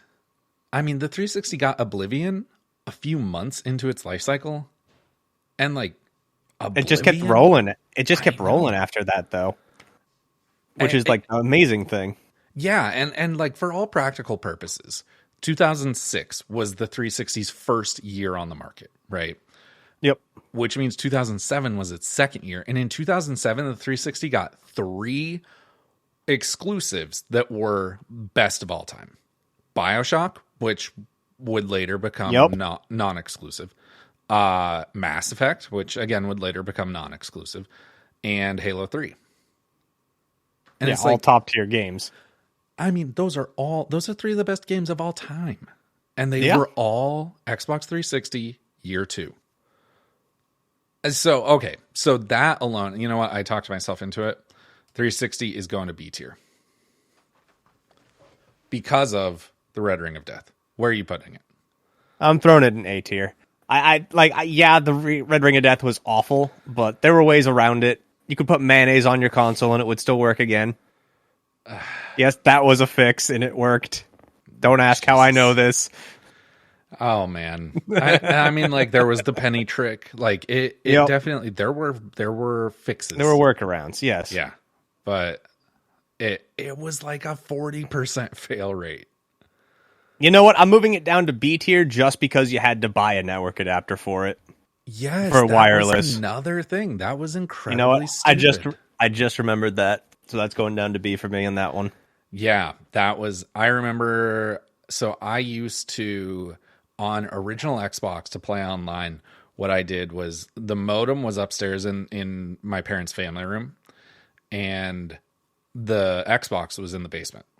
Yep. And so what I did was I went to Radio Shack and I bought a really, really long Ethernet cable, like 100 feet. Yeah. And it was like all the money I had at the time. But so I bought this Ethernet cable, and then I hid it under my bed, and I could only play Xbox Live when my parents were gone, were out of the house. And I would run the Ethernet cable all the way down the stairs through the basement and to the Xbox. And and like it was awesome. But then on Xbox 360, because it didn't have that wireless, because that wireless adapter was $100, so expensive. It was absurd. What I did was I ran an Ethernet cable from my 360 to my computer, and then I put my computer in bridge mode, and I used my PC as a wireless antenna for my 360 to play Xbox Live online on my 360 via my PC. Yeah, I don't know. It just boggles me that there wasn't a wireless adapter installed, especially considering the Wii had one. Well, the Wii and the PS3 60 gig had one. There was one PS3 that was sold without one, but it was kind of standard that it was just a standard thing. And the fact that the 360 didn't have one built in until 2010 is absurd to me. Like, and I get it that they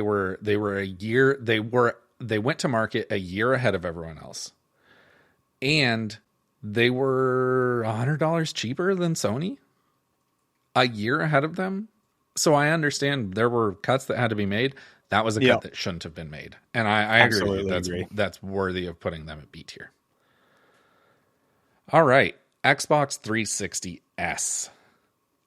Now, take every problem I had with the 360 and just throw it in the trash.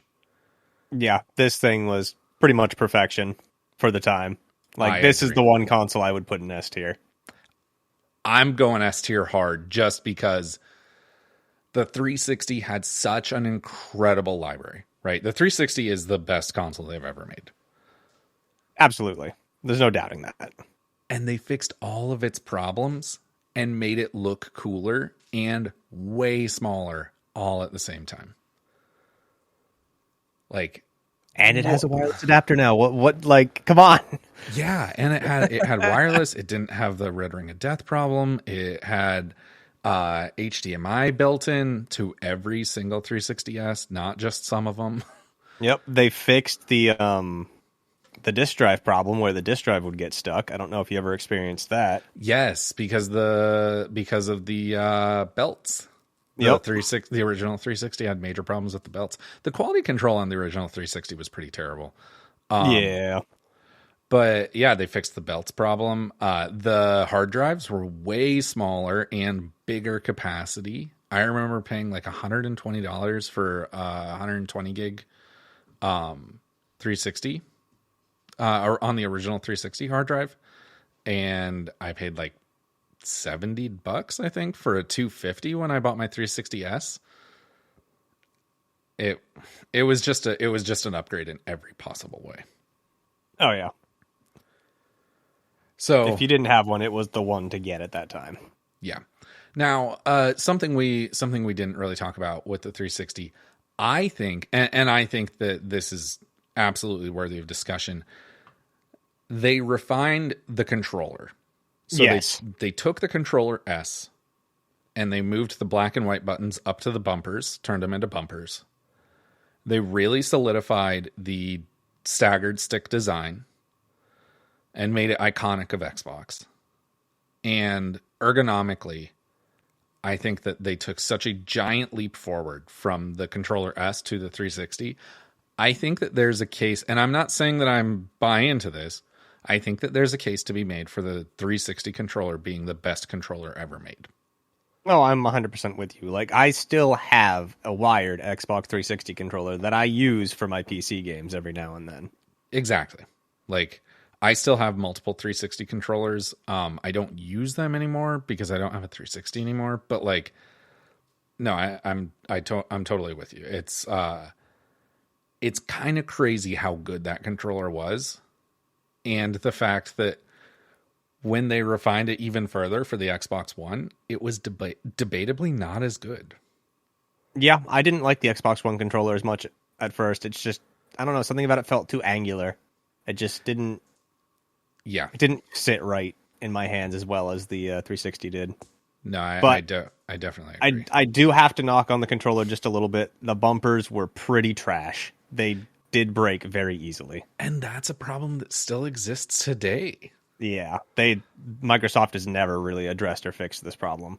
Their bumper design is, I mean, we can just say it's just straight up bad. Yeah, they need to fix it. Like this, if there's one thing they need to fix about these controllers, it's the bumpers. I definitely agree about that. But the 360 controller overall was just such a huge win for what is already such an incredible console to have a controller that is just damn near perfect. Yeah, I mean, it also pushed Sony to actually, have to create a new controller for their next iteration. Yeah, because the DualShock 3 was essentially, it's just the same shell as a DualShock 2 with the same shitty sticks. Yep, and concave or convex triggers and sticks. Are you kidding me? But yeah, no, I agree. And again, it was another situation of Sony was a generation behind. The controller was so good that Sony had to address it. And I think they addressed it really well. I love the DualShock 4. I don't love the DualSense, but that's something for another time. I'm gonna leave the 360S in S tier. It's just one of the best Xboxes ever made. And it stood the test of time. There are still plenty of 360Ss out there. And I think that that's something worthy of discussion of, because there are going to be a few that I'm going to be tempted for S tier. I'm not sure. I mean, maybe you'll talk me into it, but it's going to be about time at this point. Like there are a few that are like, oh my God, they're amazing.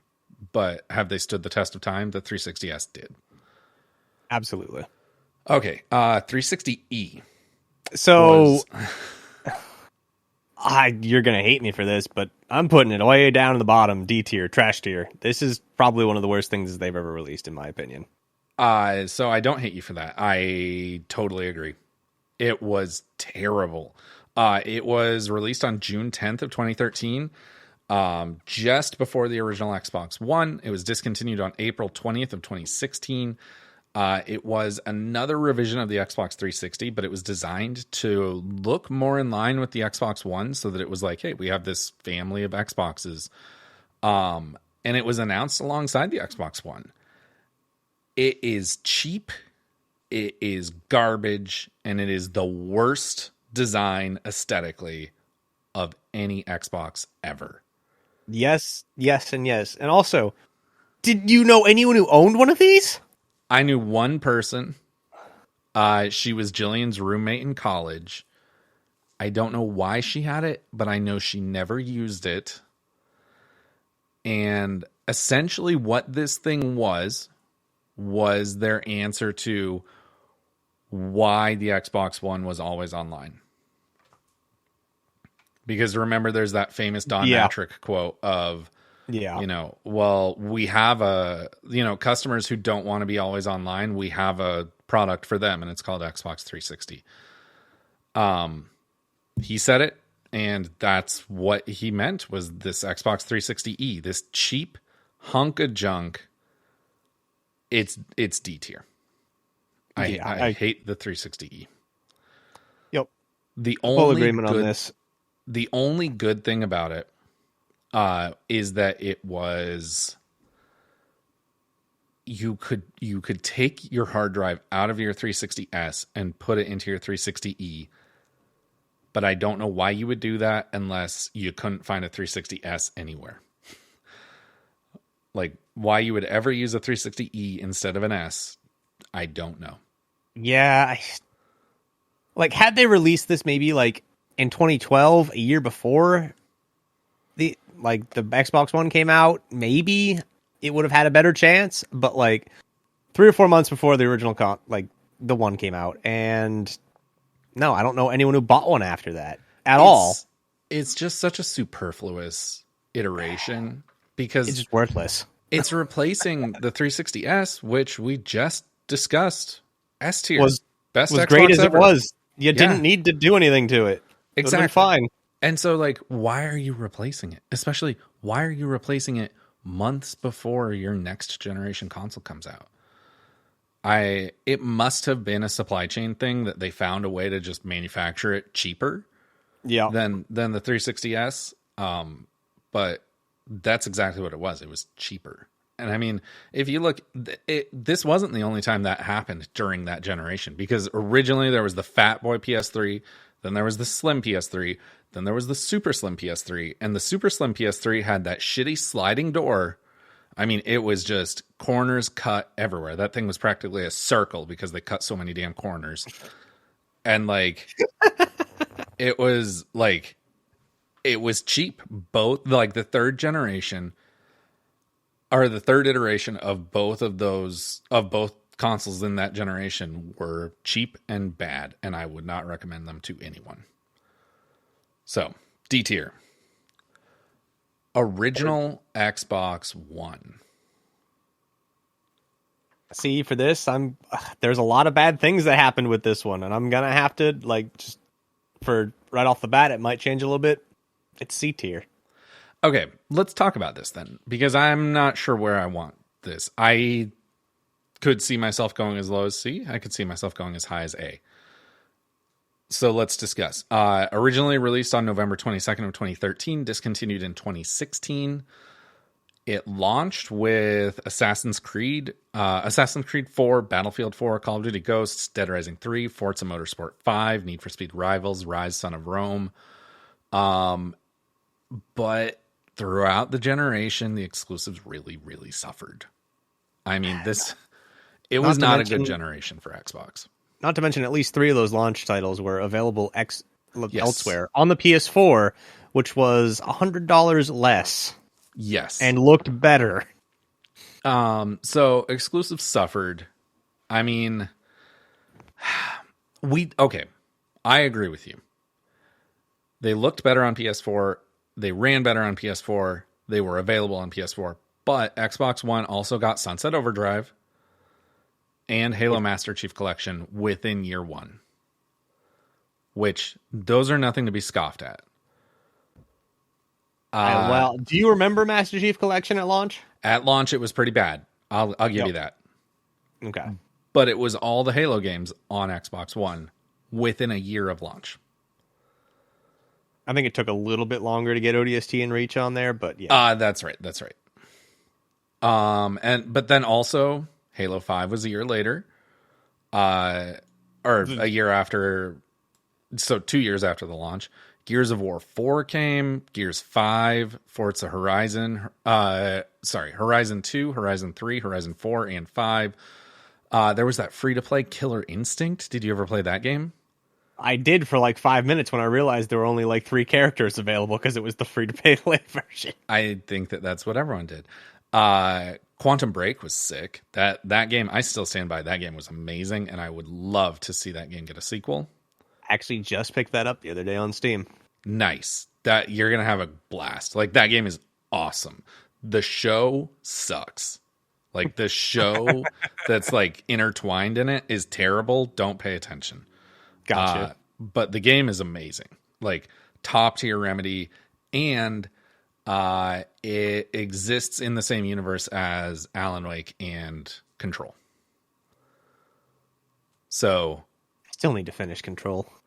If you picked it up, we better be hearing about it next week, because I own it on like 4 different consoles. I've never finished it. No. I mean, if you picked up Quantum Break. Oh, Quantum Break. Okay. Yeah. We better be hearing about it next week, because that game is amazing. We'll see. Loved it. And it's pretty quick. It's a pretty quick play. I think I played it through it in like a day and a half. All right. But then there was also like Sea of Thieves was that generation, Motorsport 5, 6, and 7, Cuphead, State of Decay 2. I do want to stop you right there, though. Okay. Half of these games you've mentioned have been Forza. Is Is that all that this console has to give us for exclusives? Kind of. Like, I love racing games, don't get me wrong, but when half of your exclusive library is just Forza, you've got a problem. Yeah, no, I agree with you on that. Like, motorsport, that's a good point. That's a good point. And you know what? The original, okay. I'm putting a ceiling on it. It's not going to get an A tier from me at this point because of Kinect. Yeah, that's something we haven't mentioned yet, that they bundled it with it. And they forced you to buy it. I own a Kinect One because I adopted that console early. Yep, same. And I mean, that Kinect, like, what the fuck is it? I never used that shit. I mean, I played Kinect Adventures on it. That was about it for like one afternoon. And then I never bought anything else for it. Yeah. It was a fun little experiment, but that's about it. Okay. You know what? The fact that because at one point they said that they would never ship an Xbox One without Kinect. And then I thought, okay, I guess I'll buy an Xbox One. And I did. And then they started shipping them without Kinect like 6 months later. Yep. C tier. So I got to actually tell you a funny story about how I got my original Xbox One, because I don't think I've ever told you this story. Okay, let's hear it. So, about 6 months into the launch, I still didn't have one. Like, I was a bit short on money at the time, and it was hard to get one. But I was talking to my buddy Mikey one day, and he worked at Target at the time. And he was like, hey, we're packing up our display unit. Do you want it for like $200? I was like, yeah, I'll be right over. $200 for an Xbox One? Yeah, because it was the display unit. It had been like well used. Yeah. So I was like, fuck it, I'll do it. Nice. Heavily discounted. Like I didn't care. Yeah, I had to buy $500. I had to buy a new controller because the controller that came with it was pretty scuffed, and I didn't trust. I would never want to use that anyway. Yeah. I used a sock to pick it up and toss it. But yeah, that's how I got my Xbox One. Nice. So, that's pretty awesome. But I think that also tells you that it wasn't a great console if I only wanted to pay $200 for it. Yeah, that's the thing. The Xbox One had such an arc of success. Yeah. Because we both wound up buying this next one, which was the Xbox One S. Yep. By the way, I certainly hope you burned that sock after you picked up that controller, because I probably I don't think I would have even taken that thing out of the store. Gross. Yeah, I don't remember. So the Xbox One S released on August 2nd of 2016 in the 2 terabyte variant. Then like 3 weeks later, on August 23rd, they released the 500 gig and the 1 terabyte versions. It was discontinued in 2020, and there was another variant of the 1S called the 1S All Digital that I really hate myself for not buying. It's the only Xbox One I didn't buy, and I'm really mad at myself for it at this point, because it was $200, and now it's going to be a collector's item because nobody bought it. But it was a revision to the original Xbox One. It was basically what the Xbox One should have been. Yep. Like, if you ask me. Yeah, because it was smaller. It was much more sleek. It didn't come with the Kinect this time, so you didn't need to worry about that. Not to mention the white just looked real good on it. It had an integrated power supply, which was huge. And I agree with you. The white, the Xbox One, and this is such a stupid thing, but I'm sure that we all understand it. Aesthetically, just the plastic box that's sitting there, I think is one of the best looking consoles ever made. It's up there with Super Nintendo for me. The Xbox One or the 1S? Oh, sorry, the 1S. Okay, because we're going to say, the Xbox One looks like a freaking VCR. Yeah, not the VCR. If any kids know what that is these days. The 1S, I think, it's like one of the most attractive consoles I've ever seen. I love it. It's like it's up there with Super Nintendo for me. Yeah, I really like the look of it. It's very sleek. It's very modern. Yeah, but it looks very modern and serious while also just like exuding like fun. You know. Yep. Somehow I don't know how they like designed that to be like, hey, we want to communicate that this is like a serious grown-up toy, but also like it's a toy. It's fun. Yep. And they did it perfectly with the 1S. Where are you going to go with the 1S? What tier? I think it's going to be an A tier for me. I was thinking the same thing. The 1S was, you know what?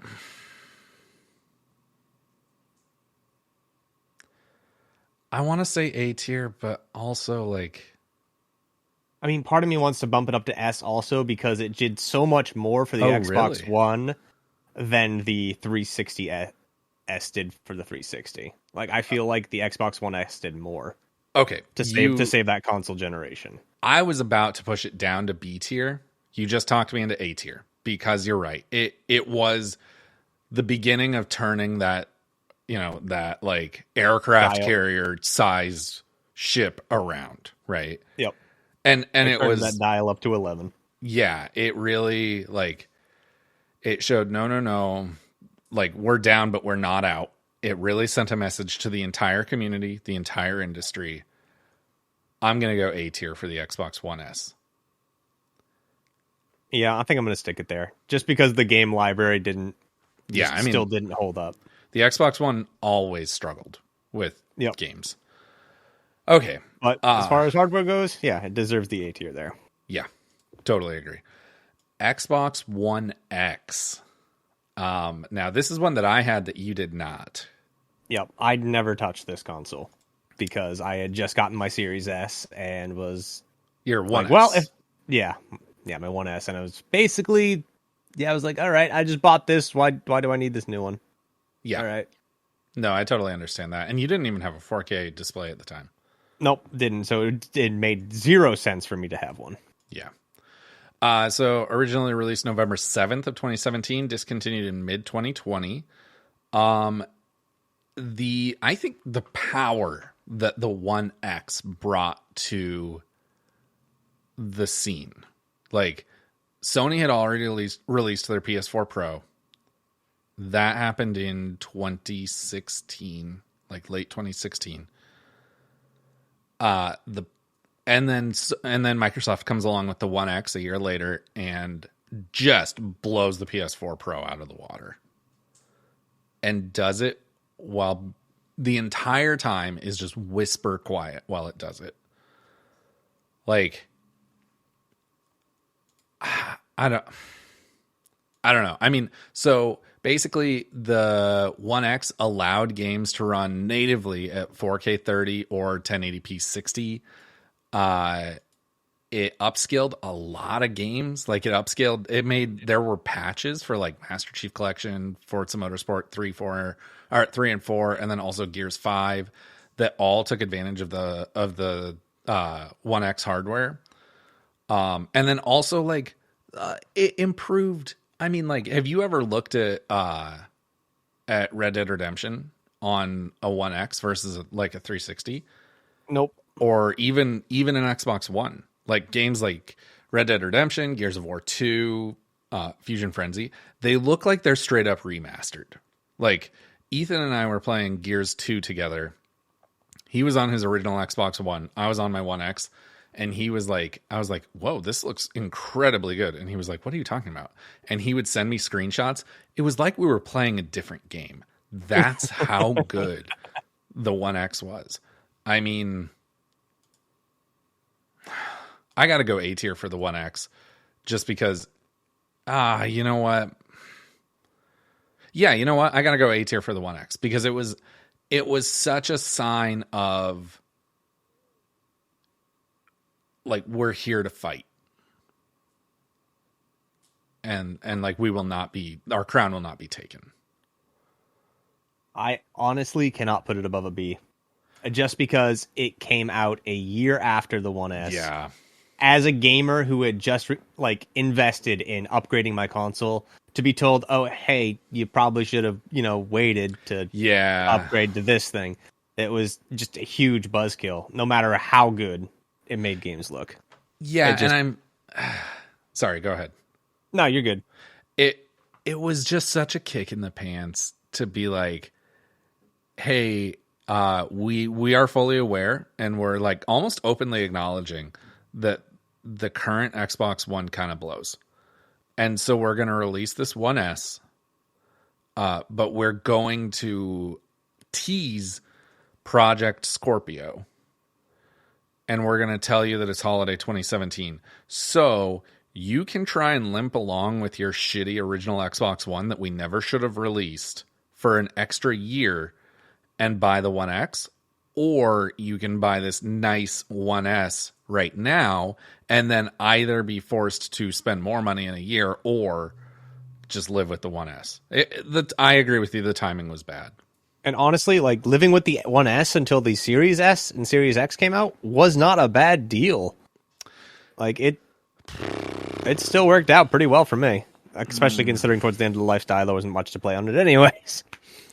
Yeah, no, I definitely hear what you're saying. God, you might be convincing me. Because that was shitty. Like that was shitty because I'm someone who bought the One S basically at launch. And then I didn't buy a One X until about a year after it had already been out. I waited on a One X until it was white, basically.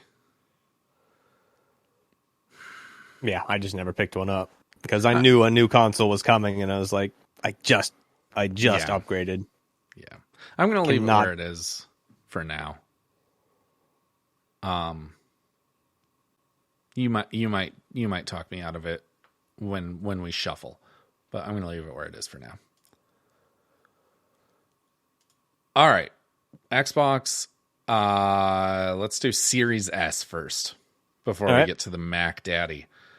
So originally released on November 10th of 2020, still current generation. Launch titles, basically nothing. Yeah, there was little to none. Like, oh boy, your Game Pass games look phenomenal now, but as far as new games goes, there was nothing. Yeah. At least nothing worth screaming about. So, yeah. But that being said, we have gotten some phenomenal games so far. Yes. We've gotten Halo Infinite. We've gotten Horizon 5. We've gotten Psychonauts 2. Microsoft Flight Simulator is also fantastic. Yeah. And I mean, we're what? A year and a half into the console? And it's still the only one you can go buy. It's the only one that's widely available. It's $300. And if you buy it on All Access, it's $240. I really wish I could have done that, but I'm still glad that I have my Series X. Yeah. Got it the way I did, so. I mean, you got it pretty early. So about 3 or 4 months after it came out. If you're wanting a Series X, it's still at the point where it's like you just buy it however you can. Yeah. That $240 price tag or $300 if you just buy it straight up is so nice for what you're getting. You're getting a console. Like, go ahead. I don't know. Does it do the 4K as well on it? It upscales a lot of games to 4K. Okay. It doesn't run things natively at 4K, but it upscales to 4K. And it's like it runs things natively at 1440, which like still pretty good. Yeah, I think the only knock I have against it is that it's all digital.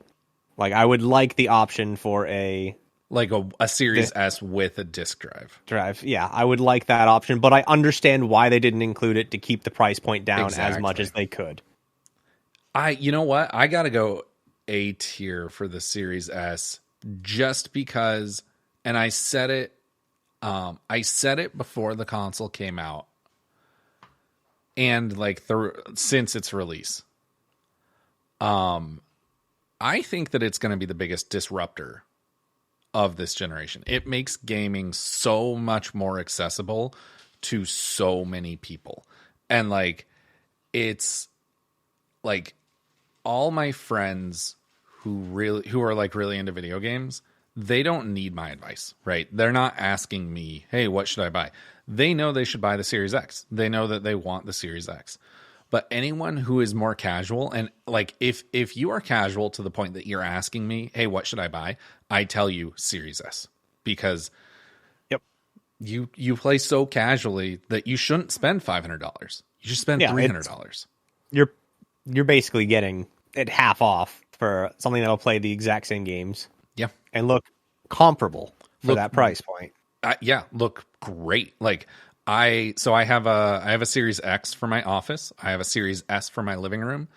I love my Series S. It's such a fantastic little console. It's got to be A tier for me. Where are you going to put it? I'm putting it down at B tier because I don't have one, and because we're only about a year and a half into the cycle. The games just aren't there to support it. Yes, we have some good ones that have come out so far, but it just doesn't have the TBD. Yep, it's still in its infancy. It doesn't have the library behind it yet. I'm sure once like the end of this console generation is over and we revisit it, it might go up. Yeah, and that's another thing to consider is like, how much longer is the Series S going to be viable? Like, is it going to make it all the way through the console generation? It might not. It might get replaced here in another 2-3 years. Exactly. And I think that it's this whole S and X thing is their new model. And I fully expect them to iterate rather than do another generation. So I bet that there'll be like a Series X Mark II and a Series S Mark II. And when they do, I think that the S will continue just because they're looking to iterate more than just revolutionize. But I think that in the long term, like I expect that to happen. We're a year and a half in.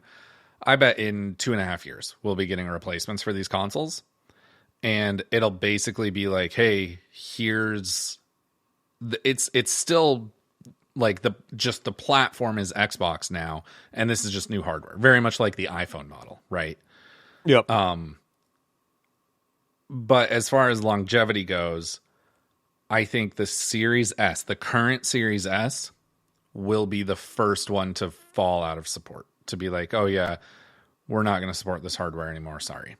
And I think it'll not get support much sooner than, say, the Series X relative to when they came out. And I mean, a lot of that's just the power difference. Exactly. The Series X is going to be able to live longer because it can do more. Yeah. But I'm still going to put it A tier because it makes gaming, especially with like with the supply chain problems right now. It's impossible to get a Series X. It's impossible to get a PS5. It's impossible to get a GPU. But anyone can get a Series S, and it's very affordable. It's got to be A tier for me. Yep, that's fair. Okay. Last one, Series X. I love my Series X. I play it all the time. Yeah, I mean, it's pretty much my go-to console right now, except for when I'm on the go, which is my Switch, because I can't take my my Series X with me. Yeah. But yeah, like, take everything about the Series S, throw a disk drive on it, and you're pretty good. The only thing I don't like is the aesthetic of it. I don't like the fridge. Really? Oh, I don't like the fridge. It's a little too tall. Okay. To fit on my shelf of many gaming consoles. Yeah. That's interesting. I like the design a lot. Did you ever see the trash can Mac Pro? Yeah. So I feel like the Series X looks like what Microsoft would have made if they were like, okay, we're going to make like a trash can Mac Pro competitor. And I think that it would end up looking like the Series X, and I think that it looks fantastic. But I mean, that's super subjective. Like I said, and this is more a lot of my setup than it is the console itself. It just doesn't fit in my setup right now the way it is. Yeah. And which can be a pain in the ass.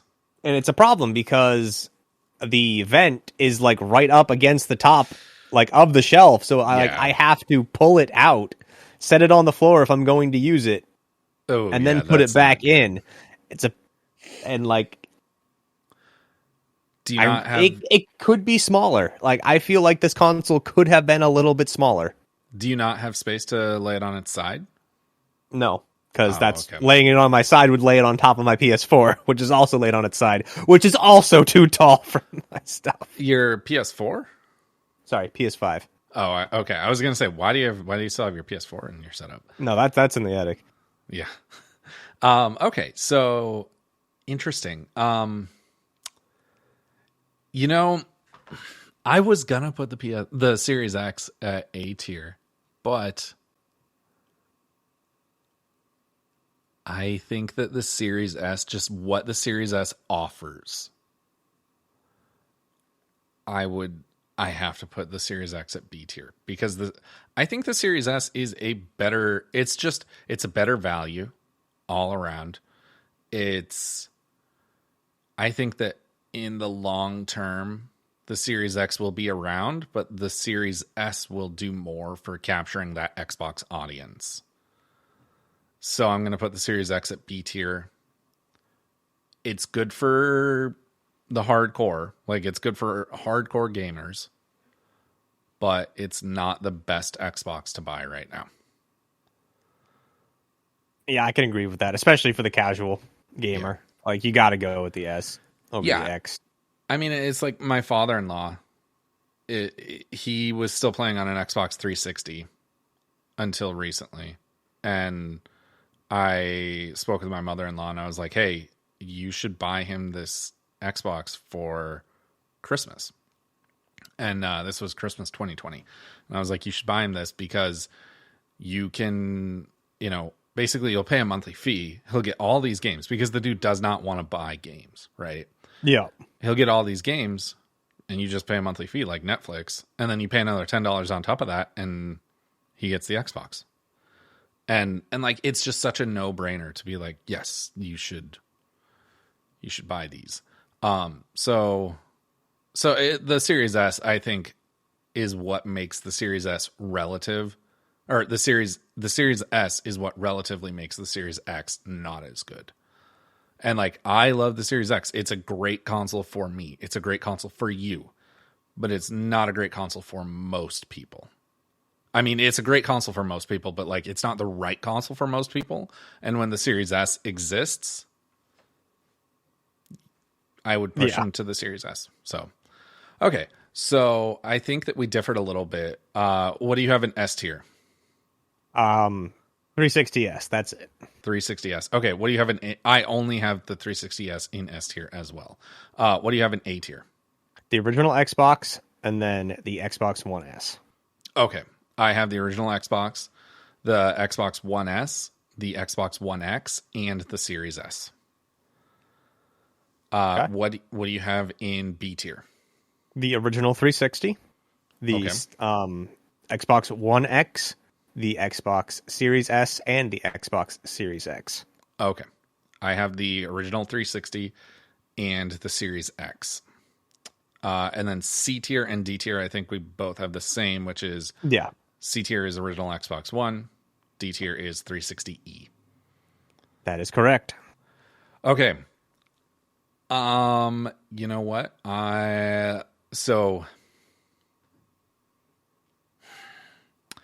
It's such a cliche thing to say that, like, oh, it's difficult times or very trying times right now, right? But it is. I think that the impact that the Series S is having on the accessibility of gaming right now, it's the only console, including the PS4. It is the only console you can walk into a store and buy right now. And the fact that it's $300, I think if it weren't for COVID, it would be A tier. I'm going to put it to S tier because the accessibility of a little kid wants to get into gaming and their parents don't want to spend $500 and they don't want to hunt around for a PS5 or a PS4 or a Series X. It's making gaming accessible to everyone in one of the hardest times in recent history. And so it's got to be it's got to be S tier for me. You know, you've convinced me. I'm moving it up to A tier. Yeah. I mean, it's just such a game changer, right? Is there anything you want to move? I made that move. Not really. I'm pretty content with mine. Maybe the only thing I would move is the Xbox One down to trash tier. I was literally just thinking that because that bundled Connect was just such a fuck you to their fans. Oh yeah. You know what? I am going to do that. I'm taking the Xbox One down to D tier because it was just like the Connect is the physical manifestation of their whole like TV, sports, TV conference. That it's just like that thing is it is a physical insult that I own.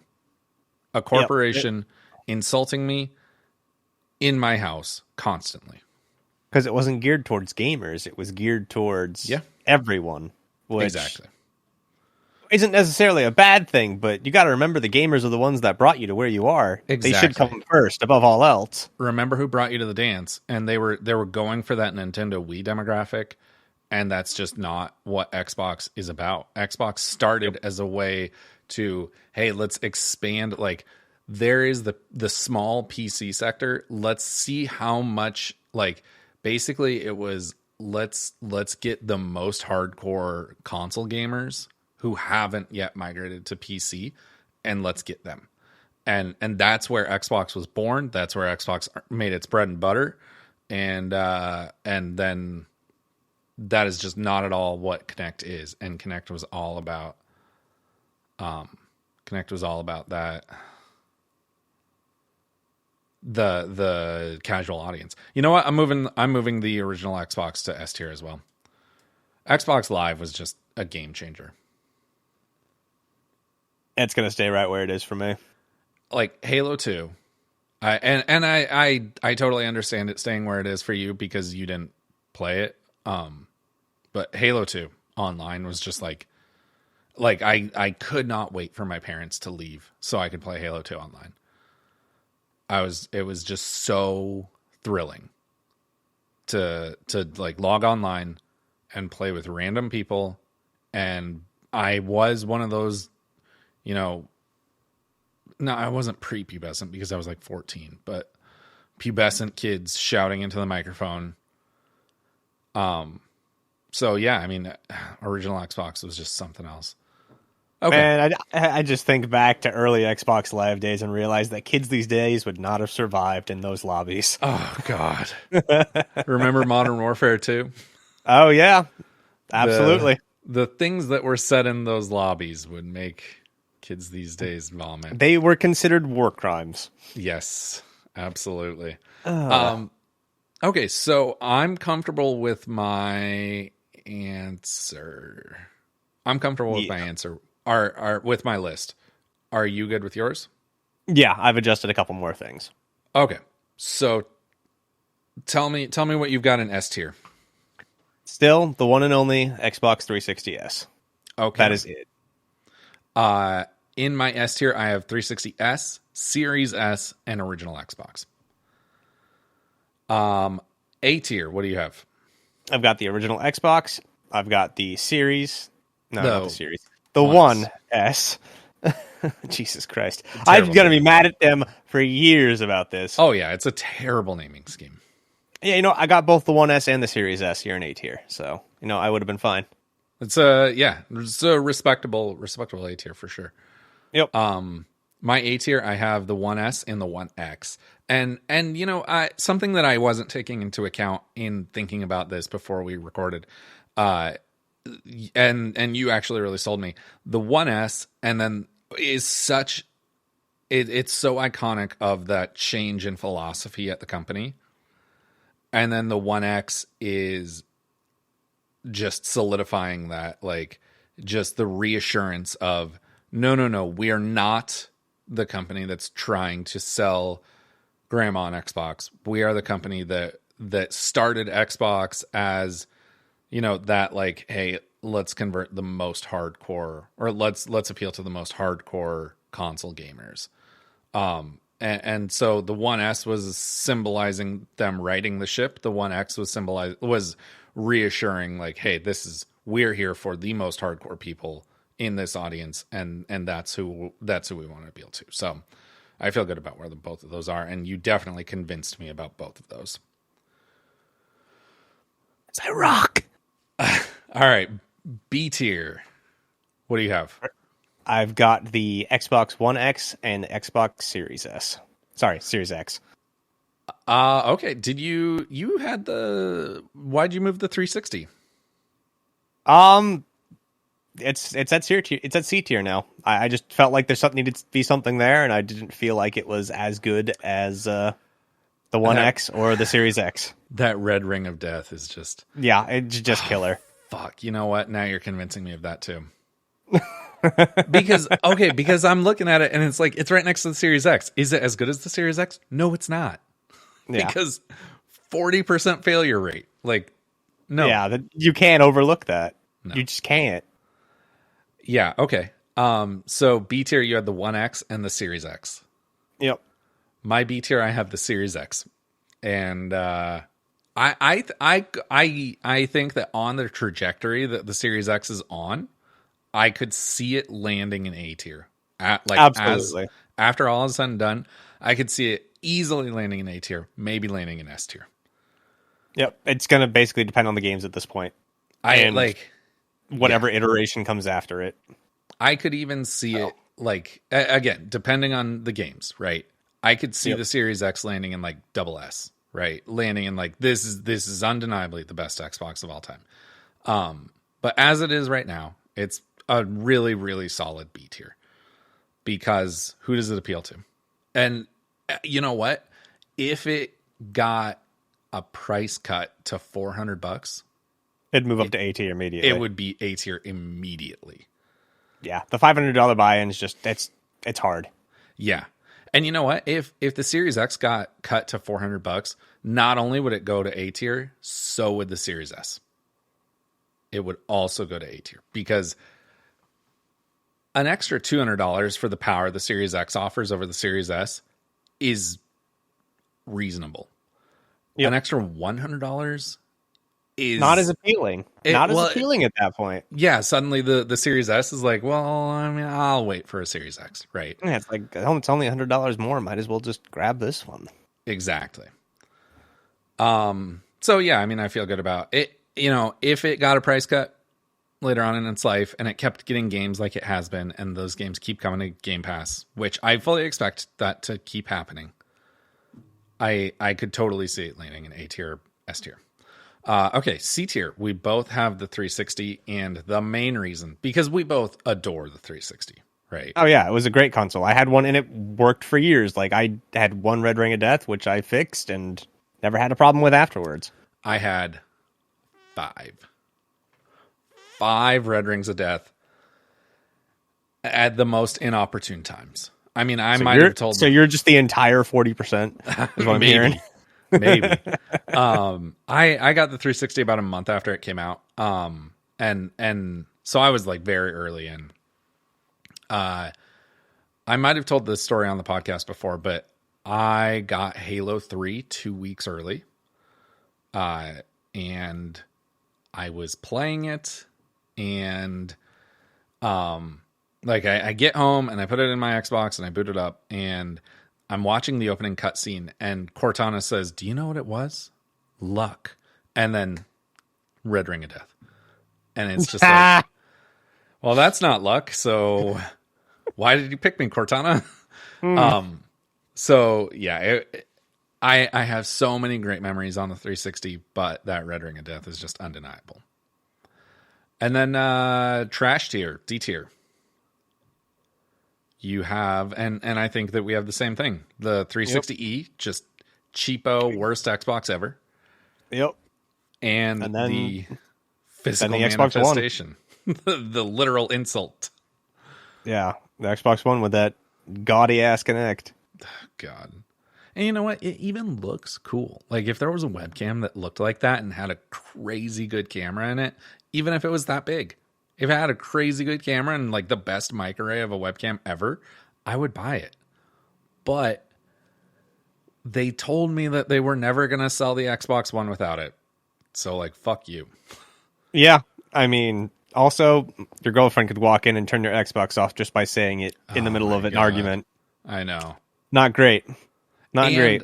Also the capacitive touch button, power button. Like there were, I remember seeing on Reddit, someone rubbed a hot dog on their roommate's power button, and the dog kept going up and like to lick the button, and its nose would bump the button. It was hilarious. Oh, that's funny. Also something we didn't talk about, but like storage capacity. And, like, I'm not going to adjust anything. I think everything's fine as it is, but like the Xbox One launched with what? 512 gigabytes, I think, if that. 500 gigabytes, yeah. Mm-hmm. Those were eaten up pretty quick. They're still eaten up pretty quick. That's also another knock, I guess, against Series S and Series X. They should have bigger storage. So the Series S, I agree with you. The Series X, I think 1 terabyte is appropriate. 1 terabyte is like, most people can get by with 1 terabyte. It kind of sucks. Like it's, you're immediately like out of the box, you're a little bit strained. But there are very easy options to upgrade. But the Series S, it's inexcusable. Does it have the expansion slots on it or no? Yeah. Okay. So it has an expansion slot, and I'm actually I'm gonna buy the 2 terabyte card eventually. And right now I have the 1 terabyte card in my Series X. And when I buy the 2 terabyte are $400. I could buy myself a Series S for that. You could buy yourself a PS5 for that. And so it's a major investment. It's and I mean that's why I think that the Series X 1 terabyte, it's appropriate because that storage is so expensive, right? Yeah, it's very quick, so it's cutting edge, right? It's Gen 4 and NVMe, but 512 in the Series S. I get it that they were trying to cut costs anywhere they could. I think that even if it meant they sold the Series S, no, I'm not going to say that. If you're saying that had they sold it for $50 more and given it that 1 terabyte, yeah, no, it would not be as good of a deal. I don't think I was only going to say $20 more. If they sold it for $320 and gave you a 1 terabyte, but I'm not even going to say that because it's that like them hitting triple digits in the difference between the Series S and the cheapest PS5. Yeah. I think that triple digit difference is what really makes the difference. Yeah, it's and I know it's only $20, but like $80 less than a PS5 or $100 less. That's huge. It's 25%. So I guess you kind of talked me into like the 512 is okay. I don't like it, but like it's okay. What I want to see is I want to see the expansion cards be less expensive. I'm sure they will be over time. It's just going to take a few years. Yeah. I like if there was a 512 gig expansion card for $80, then I would be all over that. But I don't know. And then I mean I don't think that there were really. Oh, you know what? I guess storage is another good thing to talk about with the series with the 360S, because the 360S there was a 4 gigabyte console available, and that's dumb. The arcade console was always like a mystery to me. It's like, why are you including barely any storage in this thing that you... Who is buying this thing? Indie gamers, that's it. And at that point, like, you're going to run out of indie games eventually. Yeah. You're going to run out of Xbox arcade games eventually. Yeah. No, I definitely agree. That was a stupid move. Yeah. They should have just done away with that after the first iteration of the one. Sorry, not the one. 360. God damn. I mean, in your defense, the naming scheme for the Xbox It's awful. It's just generally bad. Throw them all in trash tier. We're done here. They're all in trash tier. Okay. Yeah, so that's where our tier lists rank. If you guys want to put all these Xboxes in a tier list and send them to us, that would be awesome. But it's time for the weekly trivia challenge. Still going with C.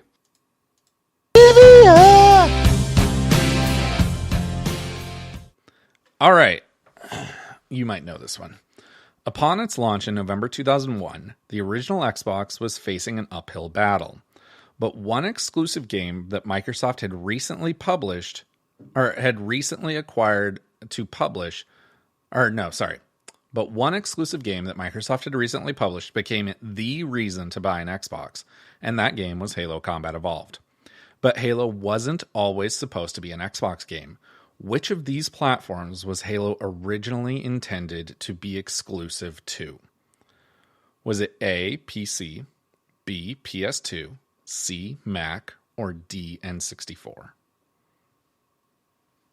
Pretty sure this was PC. Yeah, I'm gonna go with A, PC, because I know it wasn't N64. Did not have the power for that. PS2, I'm pretty sure Bungie wasn't in bed with PlayStation at that point. Yeah, PC just makes the most sense. I'm probably wrong, but gonna go with it. A PC, final answer. Yep. You are wrong, and you should have gone with C, because Halo debuted at Macworld 2000. I hate Mac. I detest Mac in all of its forms. It was originally a Mac exclusive third-person shooter, and Microsoft came along and bought Bungie, at which point Apple lost their exclusive game and all future interest in gaming. All right, well, that's all we have for you guys tonight. If you liked what you heard, don't forget to subscribe and leave us a rating and review wherever you found our podcasts, or wherever you get your podcasts. You can see everything we do and more over at goombastomp.com. Before we sign off, Tim, why don't you tell us where our listeners can find you? In the gutter crying after getting that wrong. No, you can find me generally at twitch.tv/Rakanai, RAKANAI. I usually do all my content there.